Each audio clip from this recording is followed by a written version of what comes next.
Good morning to all you students of Speaking Out, Exposing Corruption, Incompetence. Welcome to the Monday morning program. Welcome one and all, welcome. Hope you had a wonderful weekend.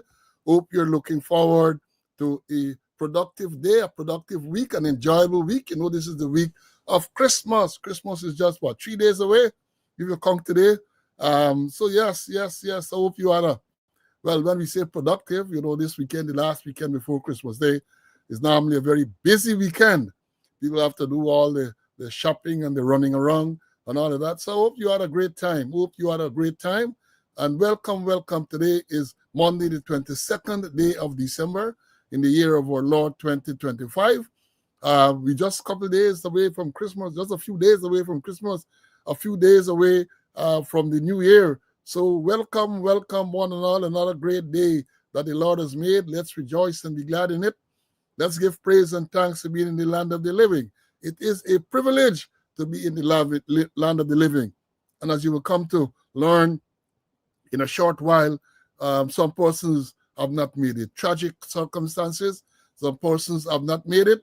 So those of us who were fortunate, those of us who were privileged to be here for this new day, we must give praise and thanks. Always give praise, always give thanks, because without his mercies, it would not have happened. So let me understand this thing clearly.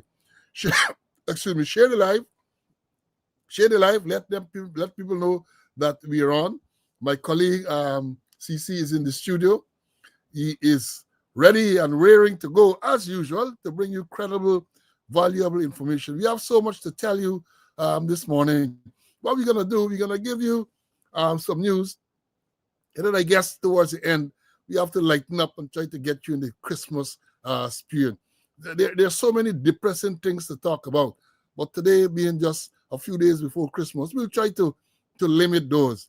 But there are some things that we have to tell you, and we will tell you. So share the live as you come on, give us a thumbs up, and we'll be with you very shortly.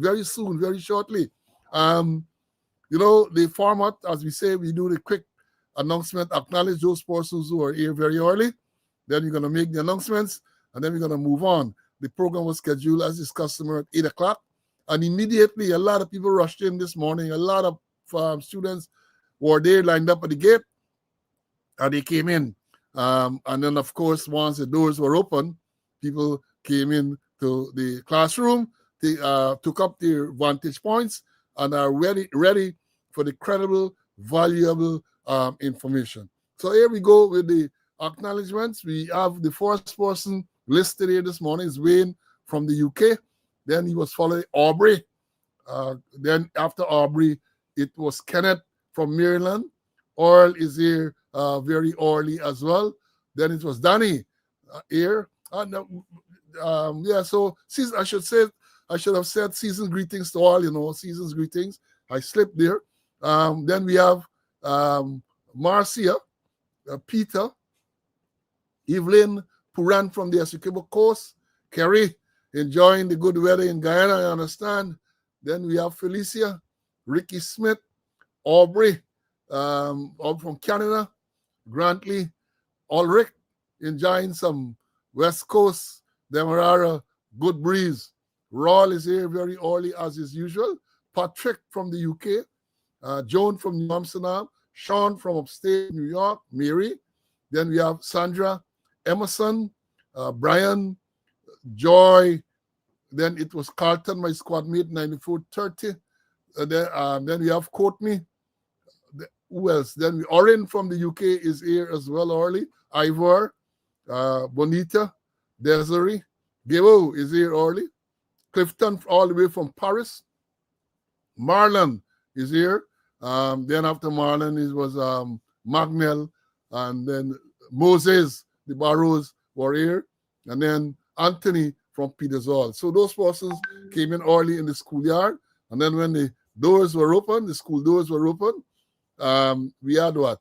Let me see how they lined up. As is customary, Edward was here in the number 1 position in the classroom. He jostles to get in there very early. Then it was Simone, followed by Pam, Westdam.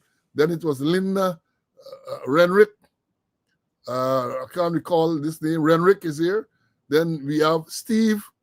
Then it was Brandy.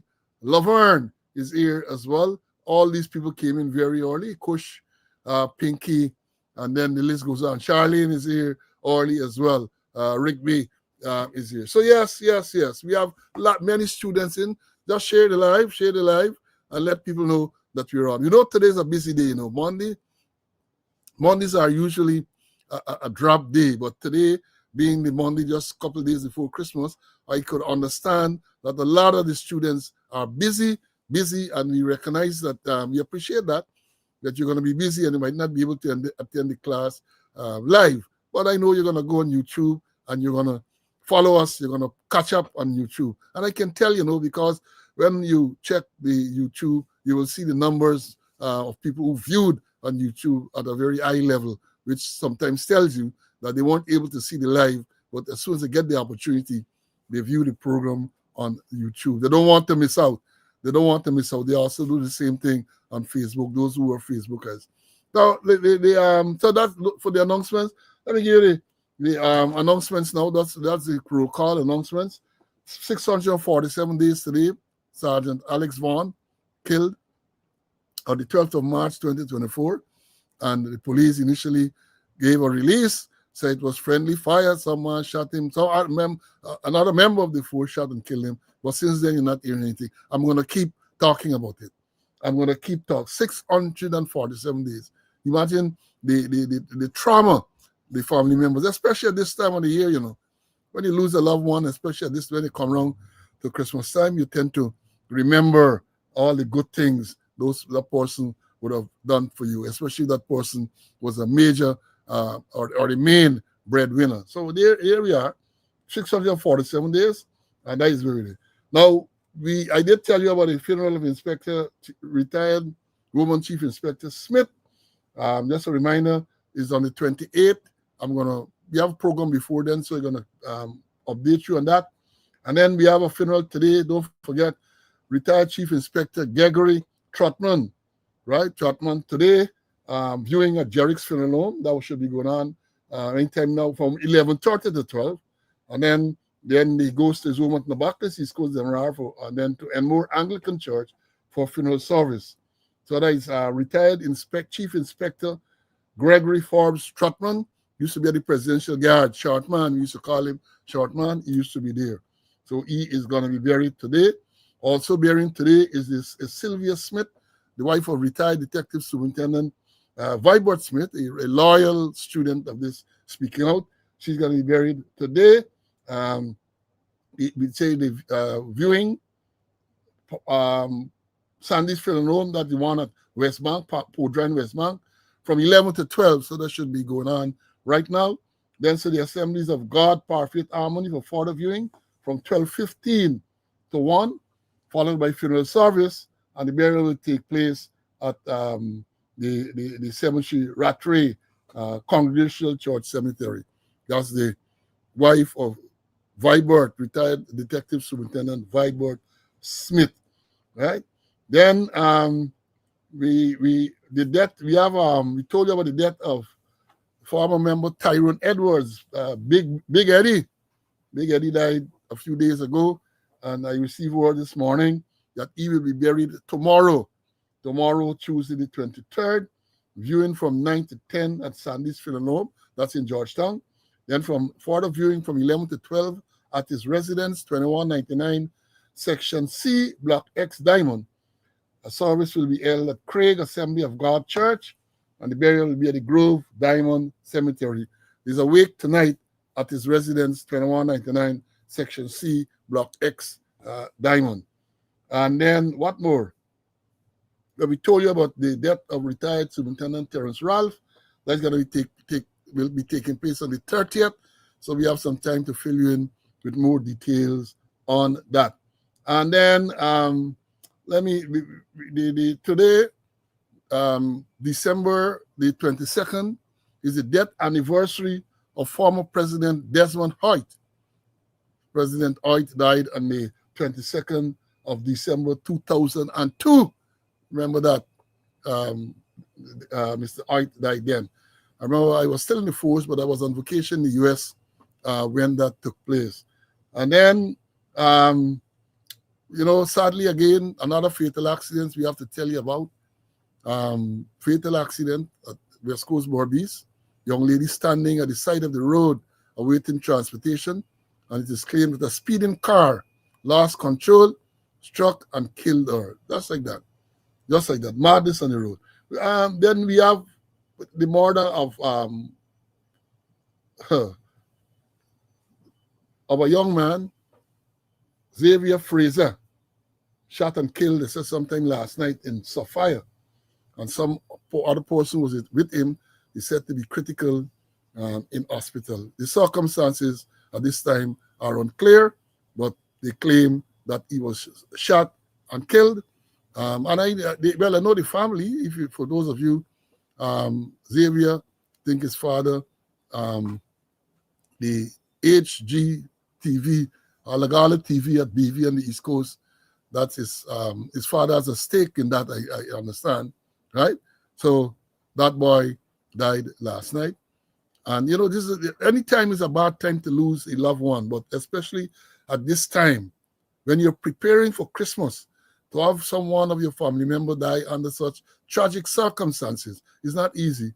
I can tell you, my eldest sister died on the 22nd of December, 1990, right? And that wasn't any tragic circumstances. She was ill, and she passed that day. And for that year, we hadn't any Christmas, I can tell you, because everything came to a halt in terms of the preparations for Christmas. So it's not easy. It is not easy. I know that, right? And then we have this morning, just been reported here too, that some Chinese national killed during robbery this morning at Kanji, Borbies. Apparently what is being said, that he drove a minibus, I think into his yard. He was attacked, robbed, and killed at that thing. So dangerous thing. The place is dangerous. Despite what they will want to tell you, the place is dangerous. But let me go to some more pleasant announcements. Then we're going to come back to tell you something more about accidents and so on. But birthday greetings. Today is the birth anniversary of a good friend, my former boss, former West Indies cricketer Roland Holder, Bajan. He's the cricket operations manager at the West Indies Cricket Board. When I worked there for all those years, we became very, very, very close. He was my immediate boss, and we had a very good working and other relationship. We had a good relationship. We would meet, we would talk. It's an excellent relationship which has lasted on to this day. And then I have a belated birthday greetings going out to a former member, former squad mate of mine, Kenrick Ford. Kenrick 93-99 Ford, right? He had a birth anniversary recently. And then we have advanced birthday greetings to another loyal student, former member 9135 TK, Terrence King. Terrence is going to be observing a birth anniversary tomorrow. Also observing tomorrow is former director of prison, Dale Erskine, a friend of mine. Dale is going to be observing tomorrow. Mr. Vincent Alexander from IPADA-G and elsewhere from the Election Commission, he too will be observing about the anniversary tomorrow. I have a cousin and a neighbor, Nicholas Williams. Nico is going to be observing his birth anniversary tomorrow. I know his mother and his sister and his brother-in-law are students on this program, so I'm sure I will ask them to convey birthday greetings to Nico for me. Yeah, TK is a whole TSU rank. And then from the TSU, I'm telling Terrence King, somebody made the comment that Terrence King, old TSU rank. But I think when he moved from the TSU, he went to the construction section. Because if I remember well, he was a qualified plumber, right? TK. So yeah, very excellent tennis player as well, right? The father of former West Indies cricketer Rian King, who is now a big match referee in the Caribbean. I neglected to extend condolences to the relatives and friends of all those persons who passed. So let me do so now. And to those who are observing their natal day today, who observed recently, and who are observing in the near future, all the best to you. All the best. And before I bring in CC, just want to report there was another fire again. I saw somewhere another fire. So there 4 or 5 fires in the week leading up to Christmas. Very, very, very sad. Let me bring in CC, and then we're gonna come back, make a few more brief announcements. Then we're gonna go into today's program. CC, welcome, my brother. Welcome. Thank you. Good morning, all. Happy to be in the land of the living to do God's work. My sympathy to the relatives, friends, family of those who passed away, and to all those persons who celebrating their birthday, especially TK. TK, I'm going to pass on by the usual spot and have a drink with you. And you know the usual spots. I'm going to pass on and have a couple of shots there in your honor. Yeah, so yeah, TK and the boys, TK, always a supporter. He's not only a student, but he's a supporter. Makes his financial contributions to the upkeep of this program, and we welcome that. We thank you for that, TK. Now let me say this. I know some of you, JK and all them, the cricket fans, West Indies blows again. You know that here was the issue with West Indies is the inconsistency, or a CC will say they are consistent with their inconsistency. Just the other day, the second test, the people bat and draw that test. The 4 innings of this third and final test, they did an excellent job. New Zealand declared 500 enough, and they made 4. They avoided the follow-on. And one felt that once they were able to avoid the follow-on, they might have been able to eke out a draw, not to be 100 and odd second innings. So that is the problem. That is part of the problem, the inconsistency of the team, right? I understand that there were some injured person. I was shocked when I don't look, but I followed, and I saw that Shehope wasn't in the 4th innings there, way down, so they say he wasn't well, he batted late. And then I think when New Zealand batted the second time, Kemar Roach wasn't well, he kind of little niggle and so on. But the New Zealanders went into the record books. In the 1st innings, both openers made 100. And in the 2nd innings, again, both openers made 100. And for those of you cricket buff, look at the record, it is the first time it has ever happened in the history of Test cricket, where in both innings, both openers scored centuries. First time it ever happened. So West Indies, they're in the record too, because it took place against them, right? And then the Ashes, oh God, cricket at its best. Well, the Australians are their best, right? 3-0 up in the series. I back Australia, I can tell you all this. I always, not always back, but I don't back the English team, right? I back Australia. And one of the reasons I don't back the English team is because the commentators tend to believe that they're the best thing since sliced bread. And those of us who follow the game know that is not so. So the commentators who had predicted this is the weakest Australian team in how many years, so the same weak team, after 3 tests and 11 days, have retained the Ashes. So we have the Boxing Day test match coming up Wednesday night, and then that is at MCG, the Melbourne Cricket Ground. That's look, let me tell you about an experience I had in the Melbourne Cricket Ground. I never saw cricket there, but I was there when they had the Commonwealth Games in Melbourne, Australia some years ago. I was the manager of the Ghana shooting team. And that was an experience I have never before or since experienced such a massive crowd, over 100,000 packed into the stadium. And the most memorable experience for me, you know, when you have these games, Commonwealth Games, Olympic Games, and so on, the host nation, during the parade, they will come in last, right? So all the other teams, they come in alphabetical order and so on. And the last team that will come in is the host team. You see, when the announcer announced that the Australian team was there, you have to put your hands over your ears. The noise that erupted in that stadium, wonderful experience.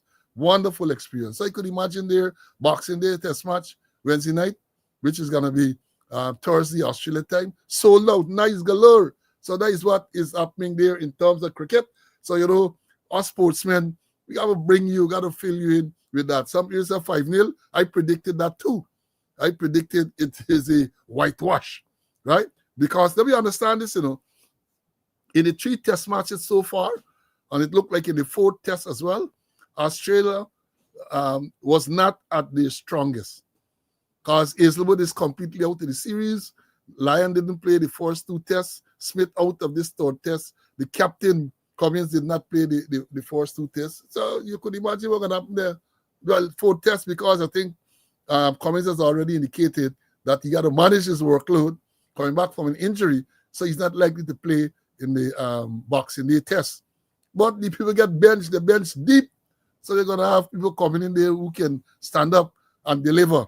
So let's wait and let's look to that. I know CC is a cricketer and he would want to make a comment. So let me bring him in to make the comment before we move on again. CC, I know you would have been watching. If you are watching, at least your wife would have been reporting to you what is going on. Well, I watch a bit and then I went to sleep. 80 without loss and then out for 120 something or thereabout. 80 without loss, As I say, constant in the inconsistency. Australia, unlike West Indies, the bench gets strength. The bench gets strength. And as Viv Richard said in West Indies, he said, the lights are on, but nobody going to the party. The lights are on, but nobody going to the party. There is no strength on the West Indies bench. So what do you expect? Same old story all the time. Inconsistencies. Let me thank the students who are admiring my shirt, my Christmas shirt. They admire yours too, CC. Some people are commenting that we are very colorful. It's the spirit of the season, the spirit of the season. And then when we talk about the spirit of the season, the people will tell you must remember the reason for the season, the birth of the Christ child. It's about faith, it's about faith. So don't come and tell you Christmas that Jesus was born on Christmas Day and all that. It is about your faith, right? About your faith. Now, let me move on. I was telling you about the accident. Look, despite how they try to sugarcoat it, the roads are dangerous, that we know. We also know that accidents, it's unsafe. The road and crime, 2 murders within 24 hours. We're not sure about the motive of the one involving young Xavier Fraser. Not sure. His father is Niall Fraser from Alagala, right? BV at the line top there. Alagala Productions right at the corner there. Line top on the main road, Republic Drive. And it's sad. And then this morning, they're reporting a Chinese national in New Amsterdam, Kanji. So it's widespread, driving to go in the bus, attacked and killed. They're going to come and they'll tell you all kind of things about the figures, right? But the reality is that you can't tell Mr. Niall Fraser and the people who are related to the Chinese or people in the vicinity, things are under control, that crime is not out, crime is under control. They're not going to believe you because of their lived experience, right? So that is part of the problem we have. People do not feel safe, right? I have been saying to people who have gone back to enjoy the Christmas, because I must admit, there's no Christmas like a Guyanese Christmas. Once you experience it, because of the weather, because of the warmth, because of all of those things, they enjoy Christmas. They enjoy the thing, right? But you have got to be extremely careful. You have got to be extremely careful. And when it comes to accidents, look, let me show you what happened yesterday. This is on the Rupert Craig Highway. They say Rupert Craig, just by, Rupert Craig is the East Coast. There when you run by Sheriff Street side, they call that Rupert Craig. Many of us report East Coast Highway, right? But Rupert Craig, I think, starts from Conversation Tree or so. Look what happened there yesterday, look.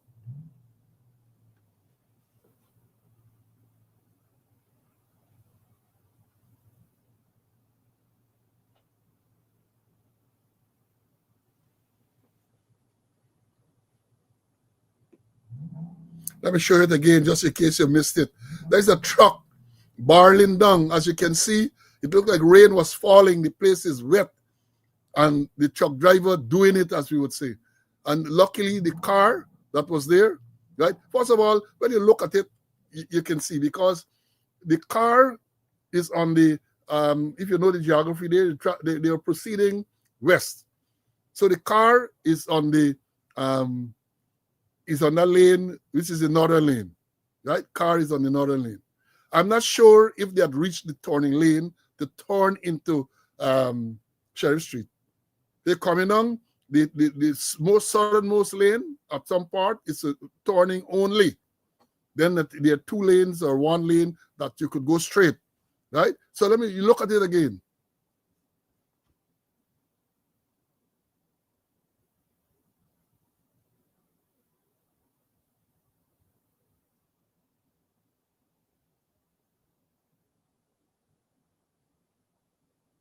Right, I don't think, based on what we saw there, I don't believe that truck at that speed was intending to turn into Sheriff Street. Apparently, he was going straight, and he just, for whatever reason, I don't know, they haven't said, took out that whole intersection there with the light and everything, took out the whole thing. Let me show you this still picture. This is what it looks like there, right? Block up the old traffic. You understand, traffic was backed up for a long time, right? Traffic backed up for a long time. Right?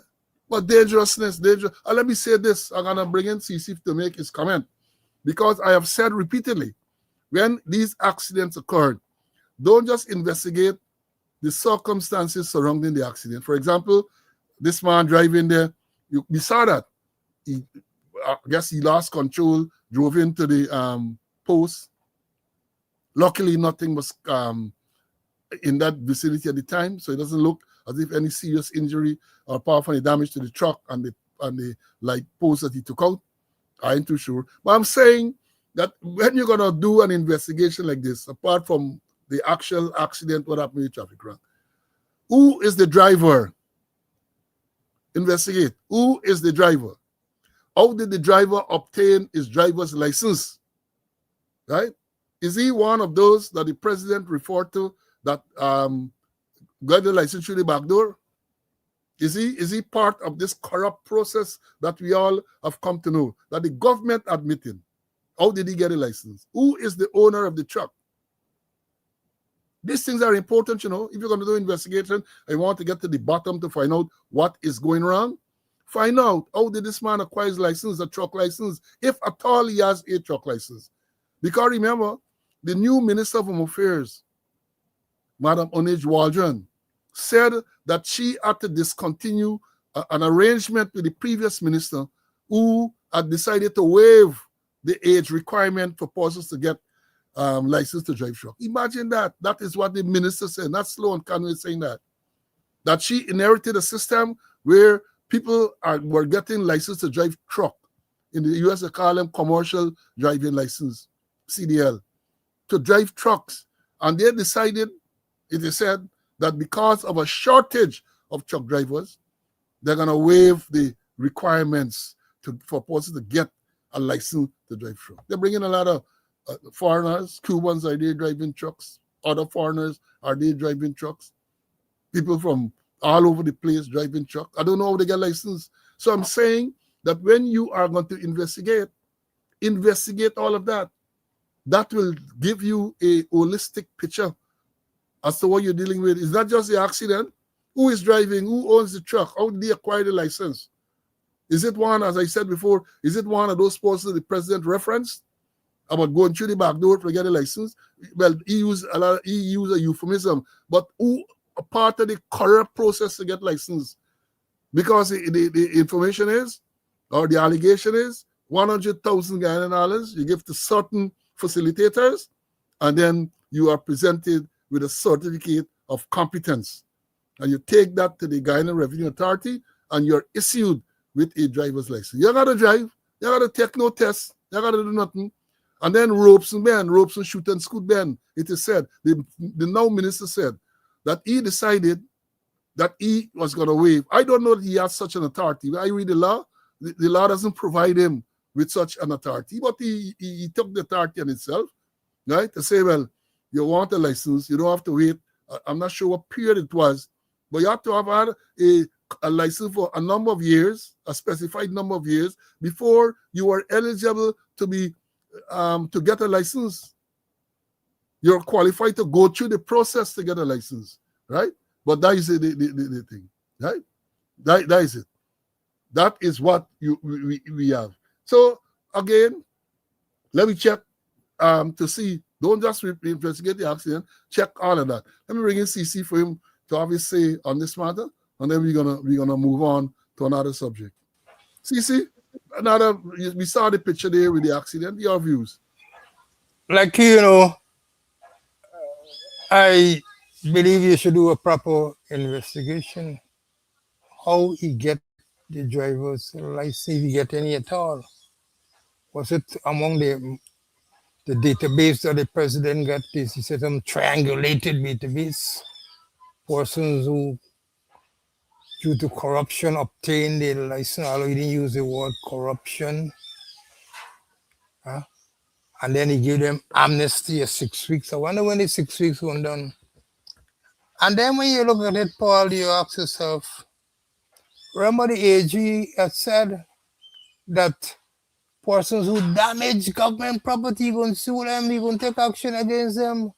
I wonder if he contemplated action against this driver of this vehicle, And then when you look at it, Paul, when you look at the practical exercises that they conduct so that you can have the certificate of competence. You ever see anyone in a big truck between sticks?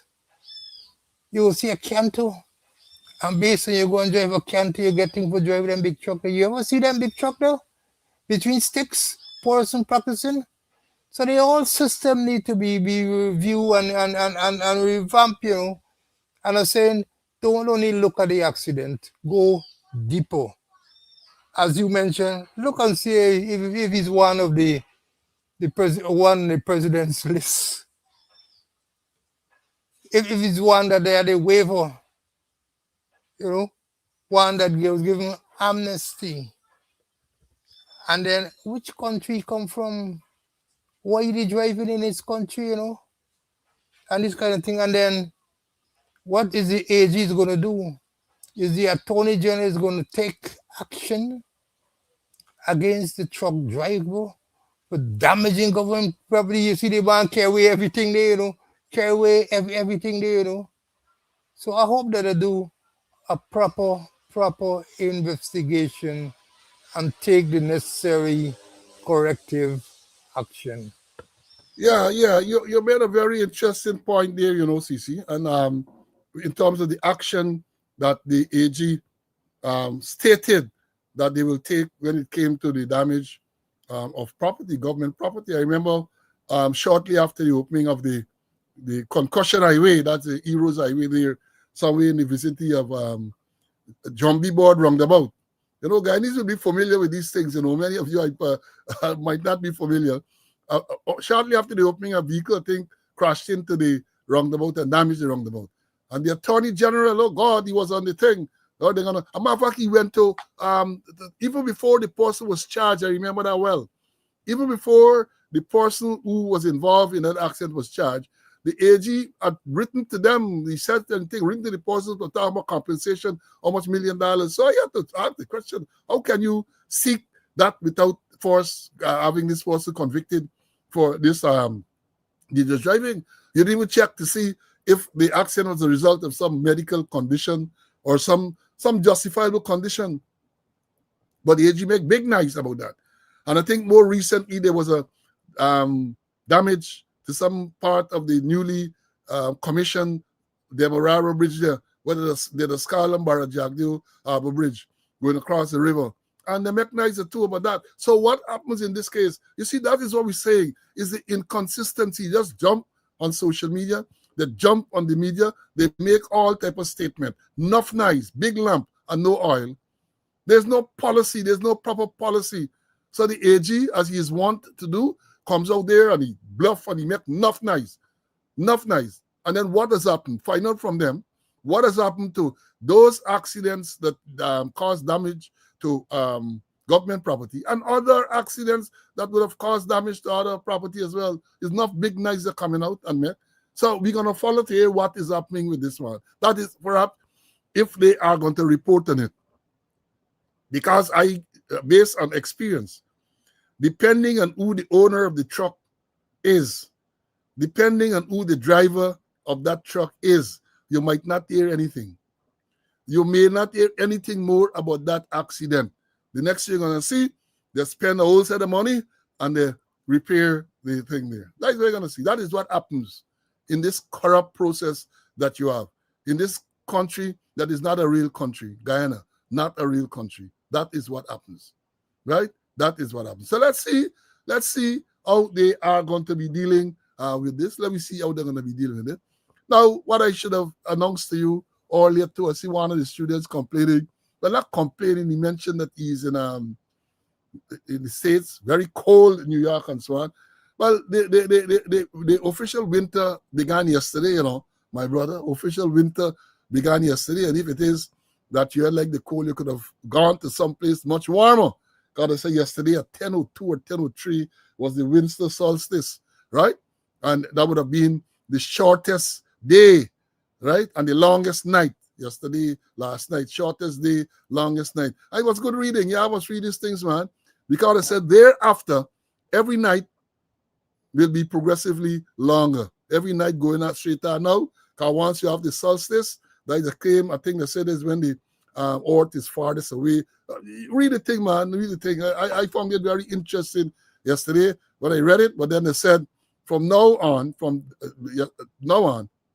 the days are going to be longer. You can't detect it. They say you can't detect it.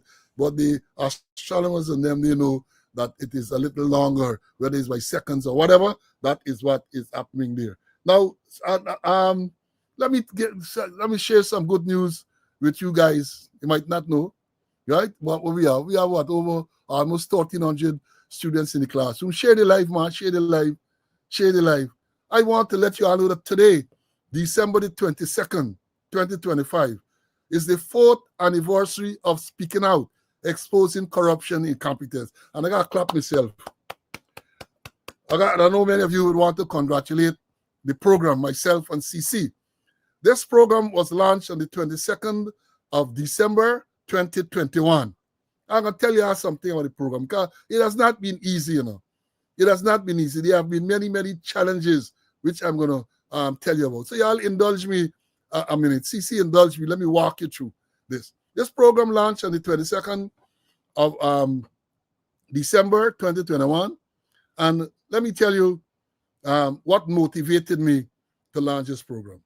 I mean, people, the court and all them interpret it differently. And I'm not going to go into what the judge and these people say because the matter is sub judice, still in the process in an appeal.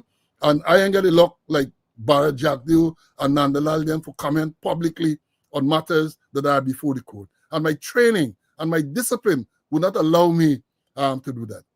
Right. So let me walk you all through so you can understand the whole background to this thing. CC and I were members of the Police Service Commission from 2018 to 2021. In 2019, after the government came to power in 2020, they wanted certain people promoted, and those persons weren't qualified for promotion, right? They weren't qualified. I, as the chairman of the Police Service Commission, had interactions with the president, and I know that I am emphasizing the plural interactions. And at the end of the day, those persons were not promoted because they did not qualify based on the rules of the commission. They then went after myself and CC. They wanted to get us off the commission.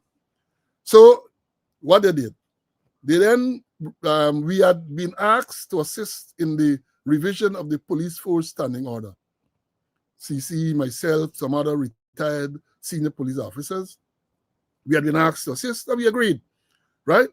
And then later on, the force administration took a decision to give us a stipend because when we agreed to do this thing, we agreed to assist pro bono. We can just help out the situation because we realized that the force standing order needed to be revised and updated, right? And based on our knowledge and experience, we decided to take me, Mr. Conway, Mr. Whitaker, Mr. George Fraser, and Mark Gilbert. Got to work. Now, when they wanted to get us off of the commission, that is myself and Mr. Conway, well, no, I'll put it this way first. I don't want to jump it. In 2021, remember the government returned to office in August of 2020. In 2021, during a debate in Parliament for the budget, Robeson Ben, I call his name because the records are there, made a statement that $300 million missing from the police finance office. $300 million missing from the police finance office. So SOCU, the Special Organized Crime Unit, went to conduct an investigation in relation to that. Now, while during the course of that investigation, they discover that we had been paid this stipend to help revise the standing order. Nonetheless, they're on record, man. Nonetheless, they're members of the Police Service Commission and they should not be doing that and taking money and all of them. They also had a crappy talk. Nonetheless, Attorney General, SC, MP, right? All sort of thing to talk. And based on that, they were instructed in order to get Slow and Conway out of the commission, what they're going to do? They're going to charge me and all the others who were there, right, with conspiracy to commit fraud. Conspiracy to commit fraud. And let me tell you, I'm walking out, you're going to take some time, but I want to rehash this because I'm conscious of the fact that many of you who are here now might not have heard the story before, right? So those of you who heard it, you're being refreshed and bear with us. So what happened, right? On the 19th of May, 2021, they instituted charges against all the members that I spoke about. On the very day, on the very 19th of May 2021, Mark Phillips wrote to myself and Mr. Conway for us to show cause why he should not advise the president to have us removed from the Police Service Commission based on the fact that we were charged with this build-up, trumped-up charge for conspiracy to commit fraud, right? Remember, the people are not charged them. The charge was filed. It's not until the following day, the 20th, that CC and those guys who were in Ghana were taken before the court, pleaded. Well, I don't think they were required to plead because I was in indictable charge, and they put on bail and so on. I was out of the country at the time, right? So they wanted to get us off. When they recognized there's a case of Carville Duncan, who was a member of the public service, or the thing was the chairman of the Public Service Commission, same thing. They try to charge you and then they realize it's wrong because you're presumed innocent. So we then get a second letter from Mark Phillips, Mark Phillips, Conway, no, this time not Conway and myself, the entire Police Service Commission. We were written to say, again, we should show cause why the Prime Minister must not advise the President to have us removed from the Police Service Commission. This time, the reason advanced was that we had joined with Member of Parliament, Ganesh Maipal, to challenge the constitutionality of the amendment to the Fiscal Management and Accountability Act, which we did. But it's significant to note the Police Service Commission was not the only commission that did that, right? But they never touched anybody else from any other commission, including the Public Service, including the Teacher Service Commission, nothing. It's only police because they wanted to get at me. And then Conway and the others were collateral damage. So, all right, I was out of the jurisdiction. They do all sort of thing, they go to court, apply for arrest warrant, all kind of thing they did. But the point is, they had never, ever questioned me. They have never, ever put any allegation to me. I wasn't on bail, nothing at all. So the magistrate, thankfully, the rule of law, said, how are you going to apply for arrest warrant for this man? You never put him on bail. He's not on bail. He's not anything like that. Then what they did, they then applied for a summons. Right? I was working in Antigua at the time. I always remember that. And then Mr. Hughes, who was representing me, called me, I think called me on WhatsApp, or he messaged me, I can't remember which it was, to tell me about it. I said, look, I'm working. And as soon as I finish working, I'm going to travel to Guyana. I'm not hiding anything. And as a result of that, the court agreed, set the date for the, outside of that, then Ramana, who was the man at Suku, the investigator, applied to the court for a summons for me to attend court on the 15th of October, 2021. He applied for a summons. He got a summons. So I decided, all right. I tell Mr. Hughes, I said, I'm going to come And I guess that was communicated to the court. So the matter was set for the 15th of October, 2021. I traveled to Guyana on the 13th of October, 2021 for the sole purpose of complying with the summons and going to court, even though the summons wasn't properly served. I tell Mr. Users their own, I come in, so let me fight it because it wasn't properly served and we could afford that if we wanted to. I say it's pointless. I come in, I ain't hiding from anything. I arrived in Guyana on the 13th of October, and I know, because what I failed to mention is that on the 19th of May, 2021, when the charges were filed against Conway and all of us, I was scheduled to travel to Guyana that day. Right? 19th of May. I was scheduled to travel to Guyana on the 19th of May. Soku, Ransom Soku, went to the airport, the Chedi Jagana International Airport, with the intention of arresting me on arrival. But God is good. I knew they were there, and certain arrangements were made. So I didn't arrive that day. Right? They went up there a second day. The next day they went again because I did some, I cannot know how to describe it, but I did something which caused them to believe that I was going the next day. I did not know that day too. So when I arrived on the 13th, somehow there was a miss that I was coming. So they come to the airport on that day to arrest me. But apparently very shortly after I arrived, they recognized that I was there and they started to track me by my phone. I know this, this is the thing, they're tracking me. So I am perhaps even more trained than they are. They didn't get to hold me on the 13th.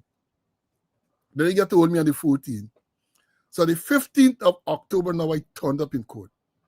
And Ramana, who was an assistant superintendent then at Soku, Winston Singh, I think he was corporal, one named Thomas, and another one named Duke, 4 of them. I think there was another one there, but those 4 were there. You know what they come to do? They were there to arrest me in the court compound. What were they there to arrest me for? The same matter that they summoned me to attend court, and I was in the court compound going up to court 3 to answer, and they come to arrest me. And then Ramana, the video is there, they alarmed to me and they roughed me up and so on. And Ramana told me, he's the one who approached me and told me that he's arresting me. So I said, what for? Conspiracy to commit fraud. I said, what are the circumstances? Then I realized it is the same matter that he summoned me for, and I attended court. He is there to arrest me for the same matter. I kid you not. Well, I know my rights, and I know something about the law. So I said, well, you have no authority to arrest me, right? Because this matter is already before the court, and I'm here in answer to, in response to a summons that you applied for. So you can't arrest me. I must go into the police outpost. I said, I ain't going to no police outpost. I am going to the code 3. That is why I'm here, to go to code 3. So, and the old land, big tug of war, they're pulling me. I insisted that I wasn't going into the lockup because I knew what the plan was. The plan was to get me there. Then they're going to put handcuff on me and shackle me, and then they get the friendly media people. In other words, you do the pork walk, right? The pork walk. And then one of the things, and I think this is the part that really caused me to realize that something is definitely wrong. Then Ramana, an assistant superintendent at Soku, who was one of the lead investigators at Soku. Because if you check back, by the time this PPP government came into power in 2020, almost all of the charges that were filed, most of them are all political. Look to see who was the complainant or the informant. Ramana, he was a man. He was a major man at Soku, filing all of these charges against the PPP political, that perceived to be PPP political opponents.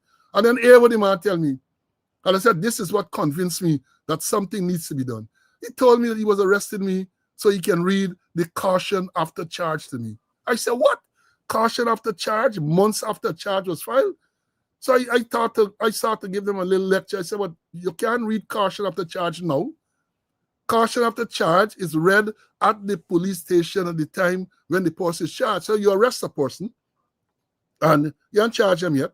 But then eventually you're charged. You tell them, well, you're charged for X, Y, or Z offense. And then immediately after telling them that, then you're going to caution them. Do you wish to say anything in relation to the charge that I just read to you? And then you go on, if you say anything, it will be taken down. But at that time, so this man was so dunce that when he hear after charge, he got to believe that you can read the caution 1 year, 2 year. Yes, it's after. But the judge's rule is specific as to what after charge means. Caution after charge. So I stood my ground. Said, I ain't going no place. And as some of me grow up mates would tell me when they looked at the video, because the thing was live streamed, this whole incident was live streamed. And people will tell you, say, when they looked to see how I reacted to those men, it's a different Paul slow to what they grew up with. They say it's a different slow. Because they said the slow of yesteryear, right? The young Paul Slow would have tumbled all 4 of them upside down. So I guess you call it maturity, no? So I'm mature. I stood my ground. And then the lawyers intervened. Mr. Selwyn Peters intervened. And then Mr. Patrice Henry intervened. And tell them, say, well, the man forgot the court. Then eventually I was escorted. Right? They let go of me. I was escorted up to the court where the matters were dealt with. And then is when I discovered that it's not only conspiracy to commit fraud charge, but there were 3 others. 3 others that can't go into it because these matters, as I said, are sub judice. But then I said, look, this is 2021, October. I retired from the force on the 1st of August, 2010. I said, in reflecting, I said, I can't imagine that this force has denigrated to the part where a police officer, detective officer, man at Soku, and know when a caution after charge is to be read and so on. I said something is wrong. And then I said, don't only say that something is wrong. Try and see how best you can do to help these people, not them necessarily, but the system. Because I said, well, I am now persona non grata.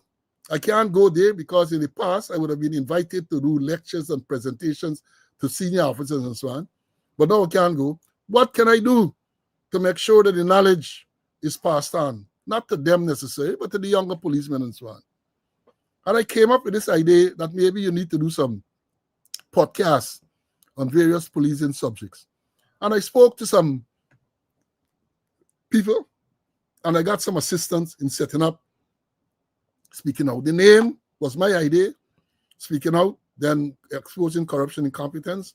And the program was launched on the 22nd of December 2022. Background. There's a background. Now, so let me go into some of it. I'll just some thing note, right? Got some technical assistance to set up the program. StreamYard, pay your fees, be on the platform, buy some equipment and so on. I did out of my pocket. I pushed me on my pocket, take out some money, and I set up and I started on that day. Now, the as you recall, those of you some people have been here from the beginning. Those of you who have been students from the beginning, you recall it used to be once a week, on a Wednesday at 11 o'clock, once a week. Then we moved to twice a week. We brought in Monday because based on demands, based on the requests from you, the students, that we should be more frequent. I should be more frequent because I was alone at the start. Then I say, all right, we're going to go for Monday as well. I look at my schedule and so on. Because I remember at those times I was working, I was traveling all over the Caribbean and so on, and further afield. And I had to make an arrangement to ensure that wherever I am, the program can be recorded or streamed live and so on. So then eventually, we went 3 times a week. So right now, as you would know, it's Monday, Wednesday at 11 o'clock Eastern time, and Friday at 4 o'clock Eastern time. And then about it alone and I feel lonely. So one day I invited, I can't remember the exact year and time on which program, but I invited Mr. Conway to be part of the program. And he willingly agreed. And the 2 of us have been soldiering on since then. And I can't remember exactly when it was, but I know it's well over a year and going. Now, then what happens? I can tell you, there has been a lot of efforts to intimidate and to get this program off the air. They don't want to hear the truth. They don't want to hear the truth go to people. Some, to be fair, some of the same ones are appreciative of the information that is passed on. I once met a very senior police officer, very senior, who told me, yeah, I mean, I can't call his name and so on, who told me how appreciative he was of this program. I think CC was there at the time. How appreciative he was, because he said they're learning so much. I have had people in the legal fraternity who have complimented me on this program, right? On what we have been doing, the information that we have been passing on.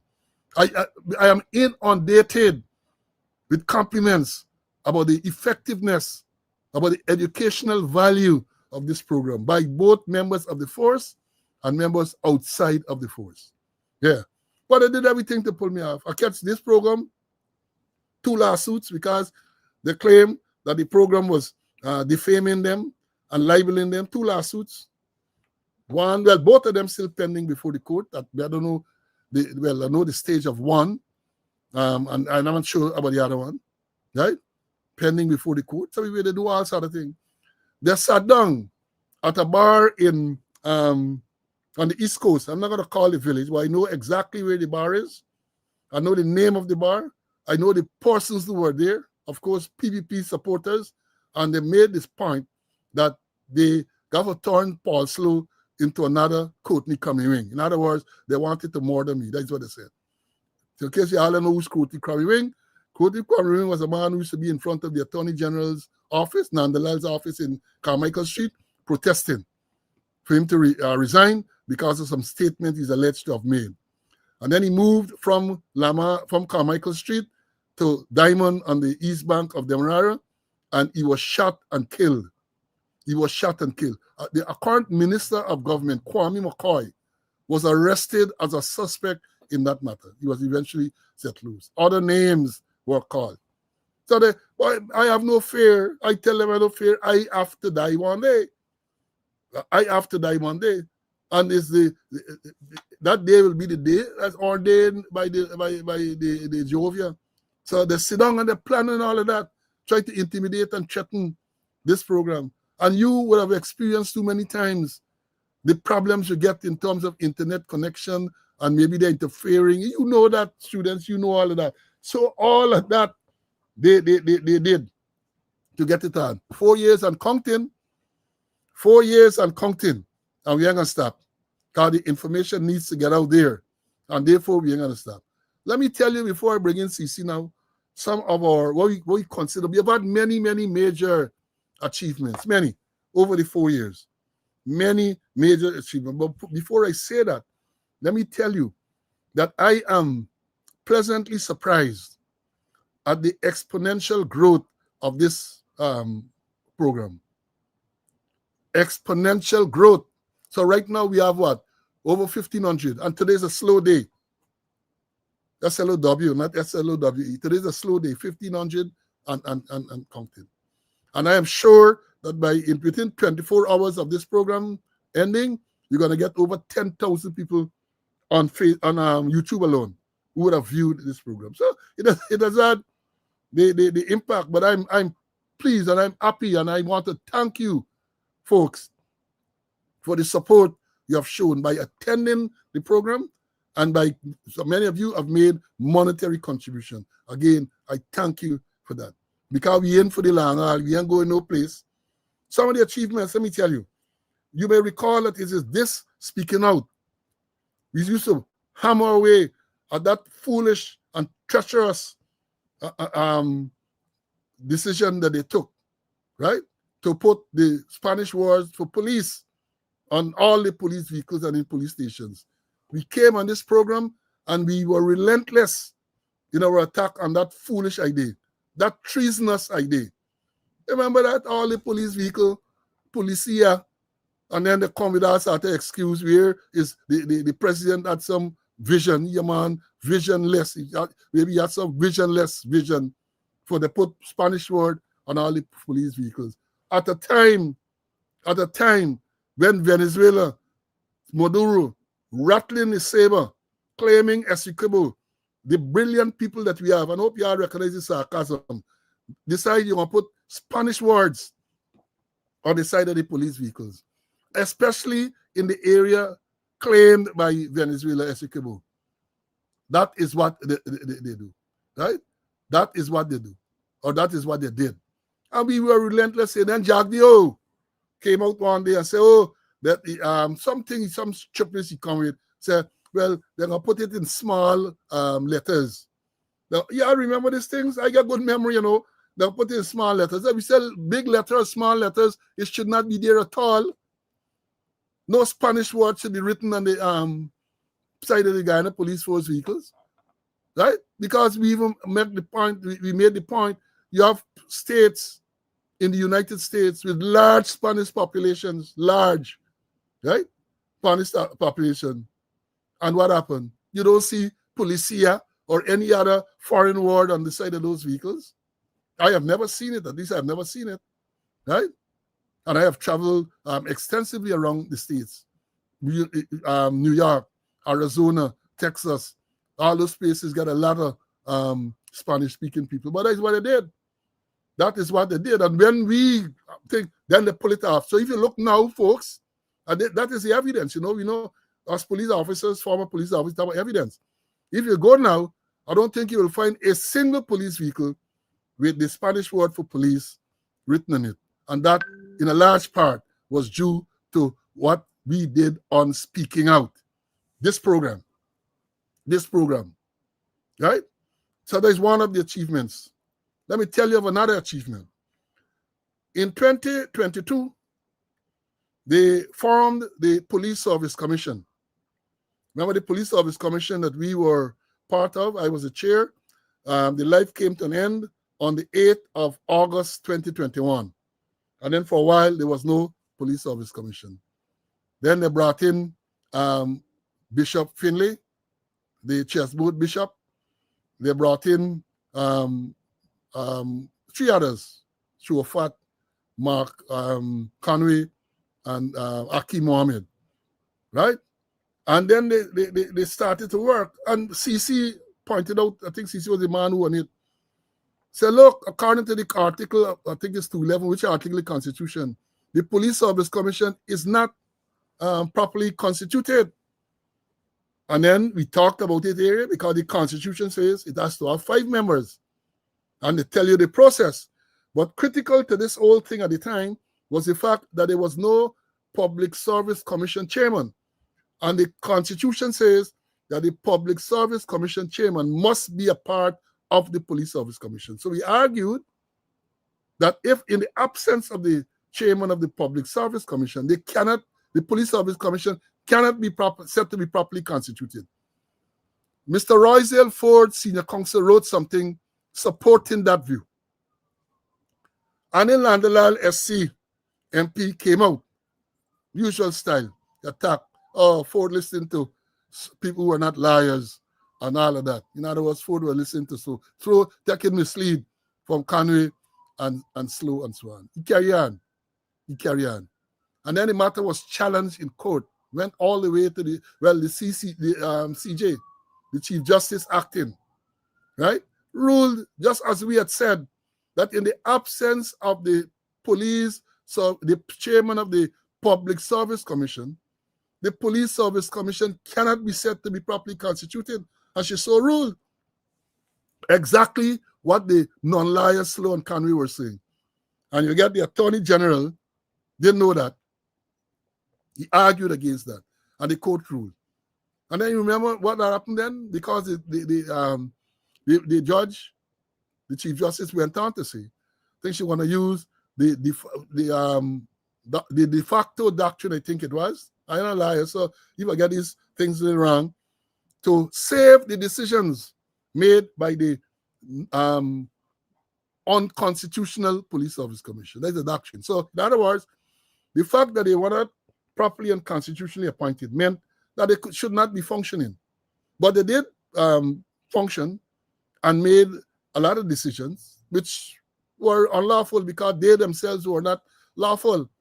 But the Chief Justice said they have this doctrine that the decisions they made, especially as it relates to promotions that were made in July of 2022, she's going to save those promotions. As we talk about, they can't affect third parties and all that. But let me tell you all what transpired then again. Y'all listen carefully. And you would note, some of y'all will note me, and referring to no notes, everything up here. Everything up here.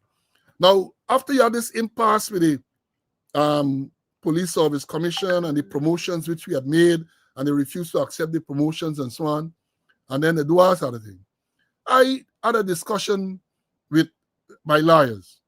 And I said, look, I believe that we should move to the court to get an injunction to prevent this new Police Service Commission from making any promotion until the matter that was pending is ordered and resolved in the court. And that is the lawfulness or the constitutionality of the suspension of the commission that I chaired. And so the lawyers agreed with me and decided that they were going to move to the court to get this injunction to prevent the new commission from doing anything until that matter was ordered and determined. Well, I guess I am blaming them, right? Because when you operate at a certain level of decency, you sometimes can anticipate the indecent nature of your opponents. So what happened? This was the end of June 2022. They moved to the court and they filed whatever documents had to be filed. I think it was the move, Thursday or Friday, towards the end of the week. Now, for those of you in Guyana who know, the first Monday in July that year, I think every year, was CARICOM Day, public holiday. So they filed at the end of of June, and then you had the Saturday, no people don't work. Then the Sunday, nobody don't work. Then the Monday, nobody work because it's a public holiday. So the first opportunity the court would have had to go into this injunction matter was a Tuesday, right? Tuesday. So what happened? What happened? And again, this, our evidence. When these matters are dealt with, you have to serve it on the responding parties. In this case, the responding party, at least one responding party, would have been the Attorney General. So that was served at the weekend on the Attorney General's chambers. And based on what happened, because again, CC will tell you, fourth anniversary is also July, yeah? And they had a church service. And at the end of this church service to the fourth anniversary, the bishop, the same Finley, the same Chessboard bishop, was asked by the media about police promotions. And he said, well, they haven't get into that yet. They have to look at files. And that is the 1st of July. Now, remember, this document served on the Attorney General's chambers over the weekend. I am telling you that based on what happened, it is my belief, the circumstantial evidence supports that somehow the Police Service Commission, headed by Finley, right, was instructed to hustle with the promotion, make the promotion before the matter came up in court. So they hustle and they made the promotion, and that is how you see they came up and they promote people who dead, they promote people who left the work because no checks and things were done. Nothing was done. Monday, remember Monday, Finley telling people no promotion, at least I think it was on the 1st. Either the Sunday or the Monday, the 1st.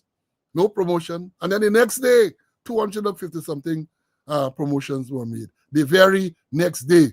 So they got instructions to go ahead. Because remember, we were moving for an injunction. And you can't injunct an action that's already been taken. So we understand this thing clearly. You're trying to prevent something from happening, but if the thing has already happened, then you can't prevent it from happening. You might seek other remedies. So that is what took place with that promotion. So we are the ones who pointed out that the Police Service Commission was not lawful. So there's another major achievement. And who will forget the allegation of financial impropriety at the Police Credit Union involving $17 million with then Assistant Commissioner Calvin Brutus. We highlighted it, show the evidence and all that thing. That jump around. We keep highlighting, and we keep highlighting And then I guess they decided to do an investigation. And we know what was revealed. Brutus ended up with 252 criminal charges, money laundering, all sort of things, theft of money, and all sort of things. And again, if you go into it, you will see how unfair the system is, because Brutus ended up getting charged, and a lot of his accomplices, right? A lot of his facilitators still sit down and get promoted and all of that. Still promoted, right? But Brutus there, and we're going to talk about Brutus another day, because he fall off the radar. He fall off the radar. So that is an achievement that we have. And let me come, before I bring in CC, I know I had a long thing on this. Who can forget how we have been pointing out the corruption in the driver's license process? We have been pointing out, we have been giving details of the corruption in the driver's license process. And only about 3 weeks ago, the president come out and talk about those who are circumventing. He didn't use the word, some other words, bypassing, he said, the system. In other words, they now recognize that, yes, corruption is involved in the system. When we were pointing that out from the get-go, from the longest while, we have been, so we give a credit to ourselves with those achievements, and others as well. Others, because we have had an impact on many, many decisions, even though they are not going to admit that it's because of what Slow and Conway have said. Many of the decisions that they come up with is because of what we tell them. And again, as I've said to you students and to them, we don't want praise. We don't want praise. We are patriotic Guyanese, and we believe with our knowledge and training and education and so on, if we can make an input, we will make an input. Unfortunately, because of circumstances, we have been, the people say that the method has been unorthodox, and which we agree. We have had to adopt this method, and not because of we, because of them. So we have adopted this unorthodox method to get the message over, and the message is getting over. The message is getting over. This program, as I said, started exactly 4 years ago, speaking out, exposing corruption, incompetence. We never had to change the name. Or in the early days, the PPP would tell you, oh, it's our corruption. They gave the impression you're going to like corruption in Guyana, right? They gave that impression. They would tell you, oh, bring the evidence, bring the evidence. And we, on this program, pointed out repeatedly, that's not the way it works. As a matter of fact, I wrote a letter which was carried in the dailies when the president talked about bringing evidence. I say, don't work, sir. Once an allegation is made, credible allegation, you have got to investigate to find the evidence. You can't ask the person who is making the allegation to bring evidence. During the course of your investigation, you have got to honor evidence, right? So we have been relentless in our campaign against corruption, and we will continue. So now they suddenly decide, even in a manifesto going into the election, what they say? They're going to form an anti-corruption unit. Well, it's not farm yet, right? They're going to farm. The Speaker of the National Assembly, well, they'll say he ain't missing any longer, because according to the editorial in today's Starbuck News, even when the president addressed the nation there last week, Wednesday or whenever it was, he was there. He was there. He banned the word corruption from Parliament. Imagine that. Imagine that. Why he ain't banned it from the dictionary? Why he ain't go and scratch it out from Harlem Dictionary, Oxford Dictionary, Collins Dictionary, all the encyclopedia? He was going to do that. So he banned the word corruption from being used in Parliament. In the most corrupt government the country has ever known, the Speaker of the National Assembly banning the word corruption from being used. So whenever Parliament is convened, if at all it will reconvene, one if the ban will be lifted, or if they're going to continue, especially now that the government has accepted that there is corruption. But they're not accepting corruption is among many of their colleagues. They sit in the corruption, right? They sit. Now, I have had a long background, give you a long background as to this program. I think it's only fair that I give my colleague CC an opportunity to get a little baton, right? Some of the gaps that I may have missed, assured he's going to fill you in on those things. So we'll bring him in. CC, what is your say by speaking out 4 years and counting, man? Getting stronger by the day. Getting stronger by the day. Your take, my brother. you are so correct, and the things that you mentioned, they cannot dispute them. But before I go further, you know, let me congratulate ourselves. And in congratulations, I'm going to take a drink, Paul.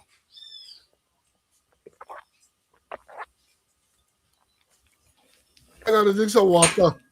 And I know you can't drink.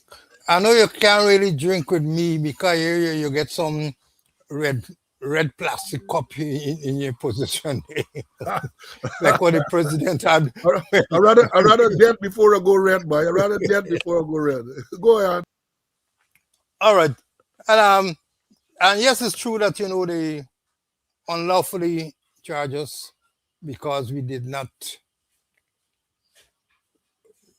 take the instructions from the president, and more so that they gave us work to do to review this police standing order, which we did pro bono, and then the police themselves decided to pay us a stipend.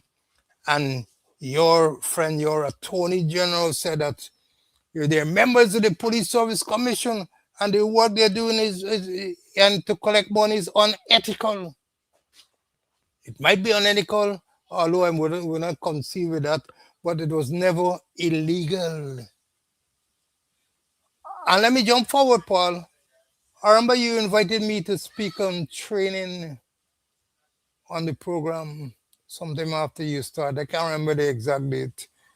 And after the first session, we talk and we say, let me move on to other things. And I've been enjoying it, and I'm part and parcel of it.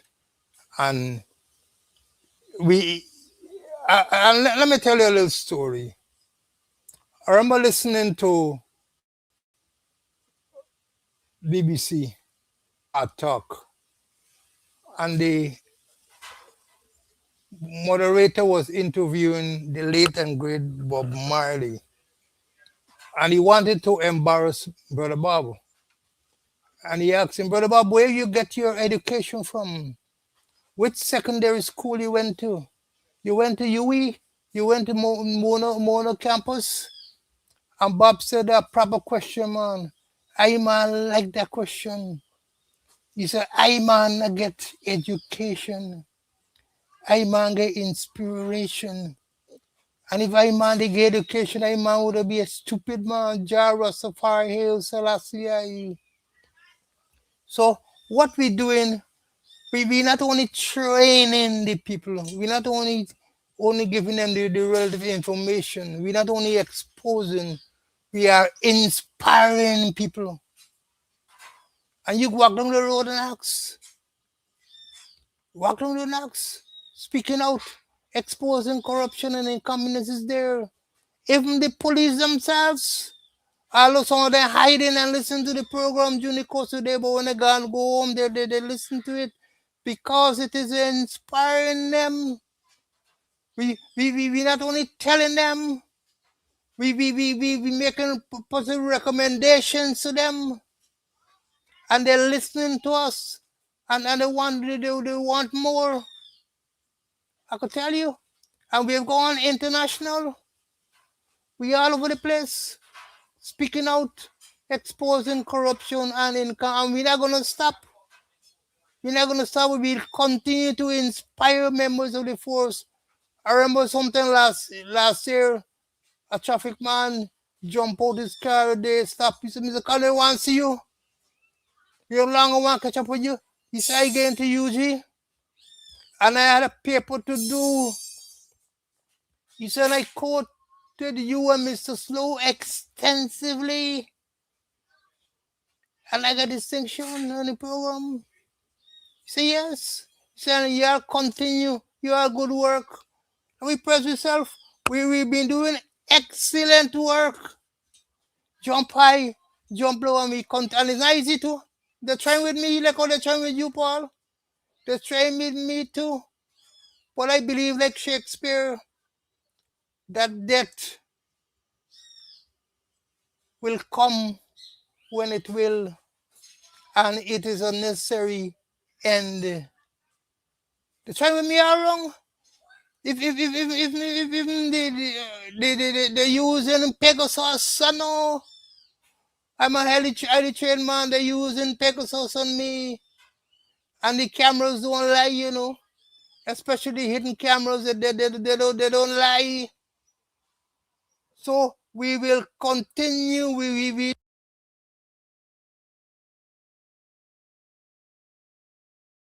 CC, you're muted. You're muted. If you can hear me, you're muted. I think you touched something there. Let me see if I can unmute you from this end. Check your mic. Check your mic.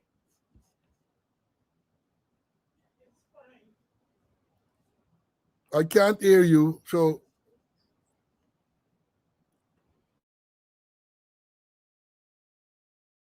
she said I can't hear you. So check back your system to see, make sure your headphone is properly plugged in.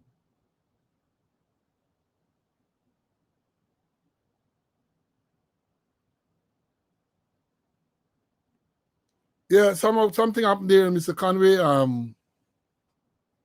Became muted.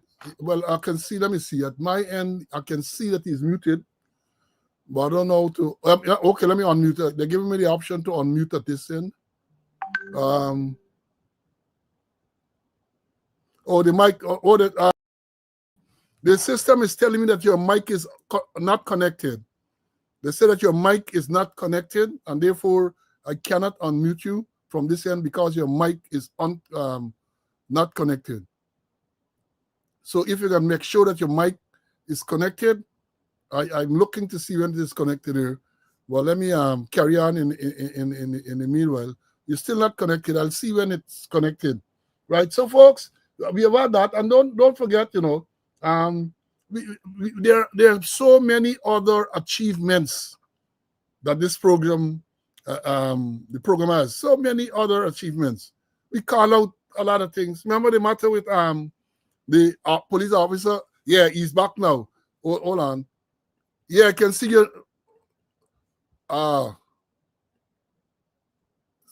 Since you have gone completely now, let me if you can hear me, you might need to oh good, he's coming out to come back in. Yeah, remember the matter with Senior Superintendent M. Nat Shah, the man who was sanctioned by the US government for being a drug trafficker? Remember that? Or what happened? They had him at headquarters, and then at the transport workshop. They moved him from the transport workshop and actually promoted him to 2IC operations, right? And we spoke out about it on this program. And then they rescinded the decision. Then eventually he was sent on administrative leave. We did all of that. We did. We have been championing certain causes. We talk about the corruption in the firearm license process. I didn't hear the president addressing that one yet. He addressed the driver's license, right? But this thing called for, that is a big scam too. That is a big corruption going on in there too. I saw a post recently, yesterday or last night, about a man who is said to have collected, a man scamming people, collecting money from them who say you can get gun license to them, and he ain't delivering. A lot of corruption in the system. Why would a person part with $2 million to someone who claims that he can get a gun license for him? Because I don't know what the system allows for that. The system. So we have been pointing these things out. We have been pointing them out. We will continue to highlight all these matters that are being covered up, like the cocaine that turned flour at the police headquarters. Remember that? Cocaine. When they went to take over, the lady that got the scalp there, when she went to take over, it's flour. The cocaine no longer is cocaine, it's flour. Ari Houdini, one of them magicians, came and turned it into flour. Right? And these things are going to be pointed out. You got the corruption in the training institution, the big sex scandals that they're trying to cover up. The allegation that the deputy commissioner is blackmailing a female rank because he has a relationship with her and the husband find out. And all of that, we're going to continue to point these things out, right? We're going to continue. So don't believe we're going to ease up. In the new year, we're going to keep going on. So as they would say, I think it's Portuguese, a luta continua. Y'all remember that? I remember many years ago, the president of Mozambique, I think it was Samora Machel, a man who they claim died in a plane crash, where the plane flew into the side of a mountain, right? Came to Guyana, and he left us with that phrase, a luta continua, right? The struggle continues. I think that is the translation. The struggle continues. So we are not going to let up. I see my colleague is trying to get back into the studio. I know I'm going to carry on until he comes. Yeah, Rhonda, you like me extra shot, then me extra shot. I want, I wanted CC to come back in because as we had said before, that we don't want to be today's program about gloom and doom, right? We really wanted to share some of the lighter things for this last half an hour or so. But CC is getting some difficulties.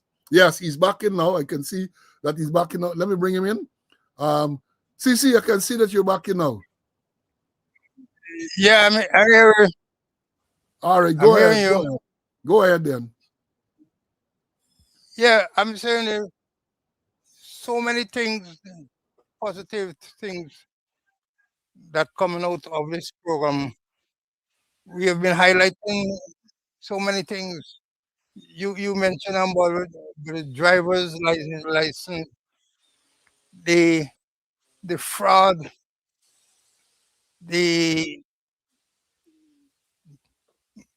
gun license, CD, and so many different things. I think I think the program has been created an impact. But I trying in many ways there are challenges like right now how they're trying with me. I think I think Pegasus is at war. At work. I'm getting a lot of feedback. Yeah, they're gonna continue to try. We are gonna persevere. We're not gonna give up. We're not gonna give up. Now they got a few other things that I want to. Well, we got half an hour more. First of all, I just saw breaking news that the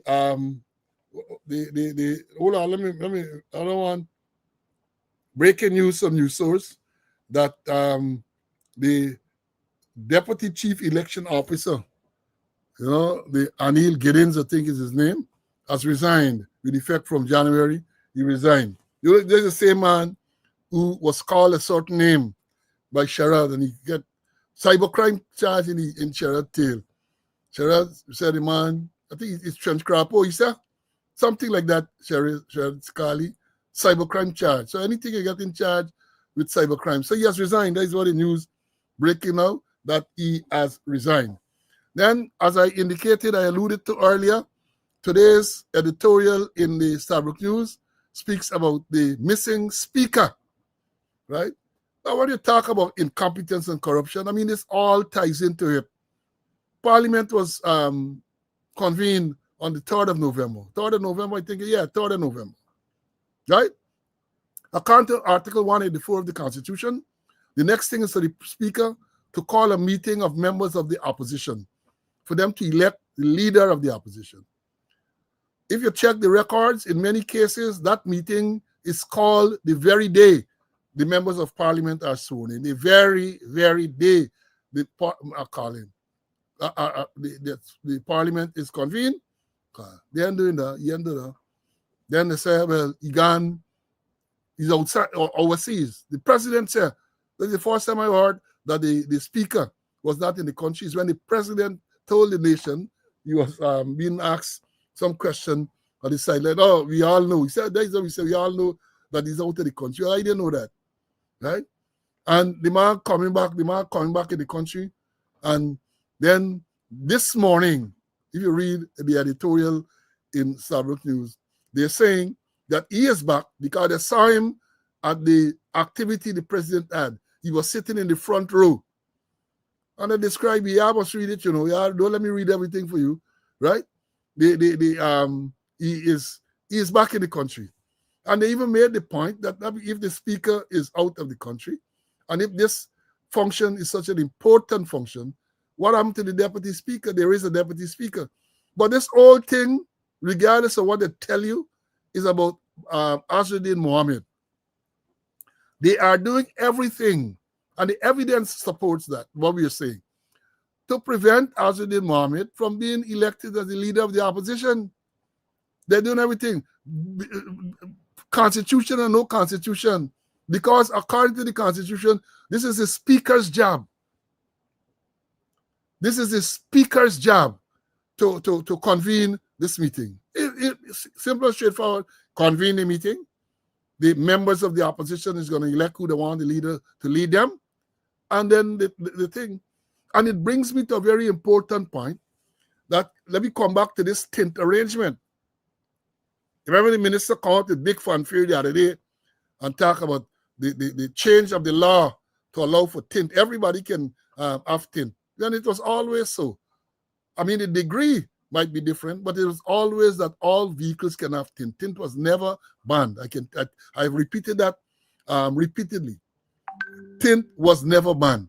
But they want to make nice and tint and thing. And then the minister said that they will be going to Parliament to have this legislation put in place before the end of the year. But according to my reckoning, my counting, you get 5 more working days for this year, 2025. So I know which year she's talking about.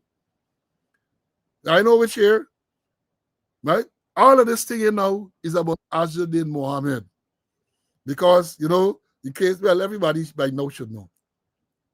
He is indicted in the United States, Florida, wire fraud and all this type of thing, right?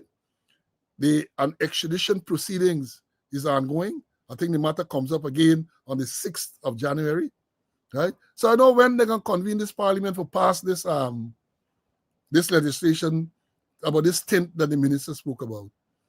And then if they continue this way, President, when he announced, remember he announced about the cash grant thing, he said, he didn't come out openly and said that, but that is what was inferred. That look, they go into Parliament early in the new year, and the new budget will cater for the cash grant of $100,000 for all adult Guyanese, right? And note the language. I was telling you, pick up these things, Note the language, all adult Guyanese. The last time that they said, whether you're overseas or not, right? I guess they mean the same thing, but don't assume nothing, Don't assume anything, right? So when they're going to go to Parliament, so are we to believe that you're going to regularize the Parliament before you go to pass this budget? Meaning you're going to have a leader of the opposition?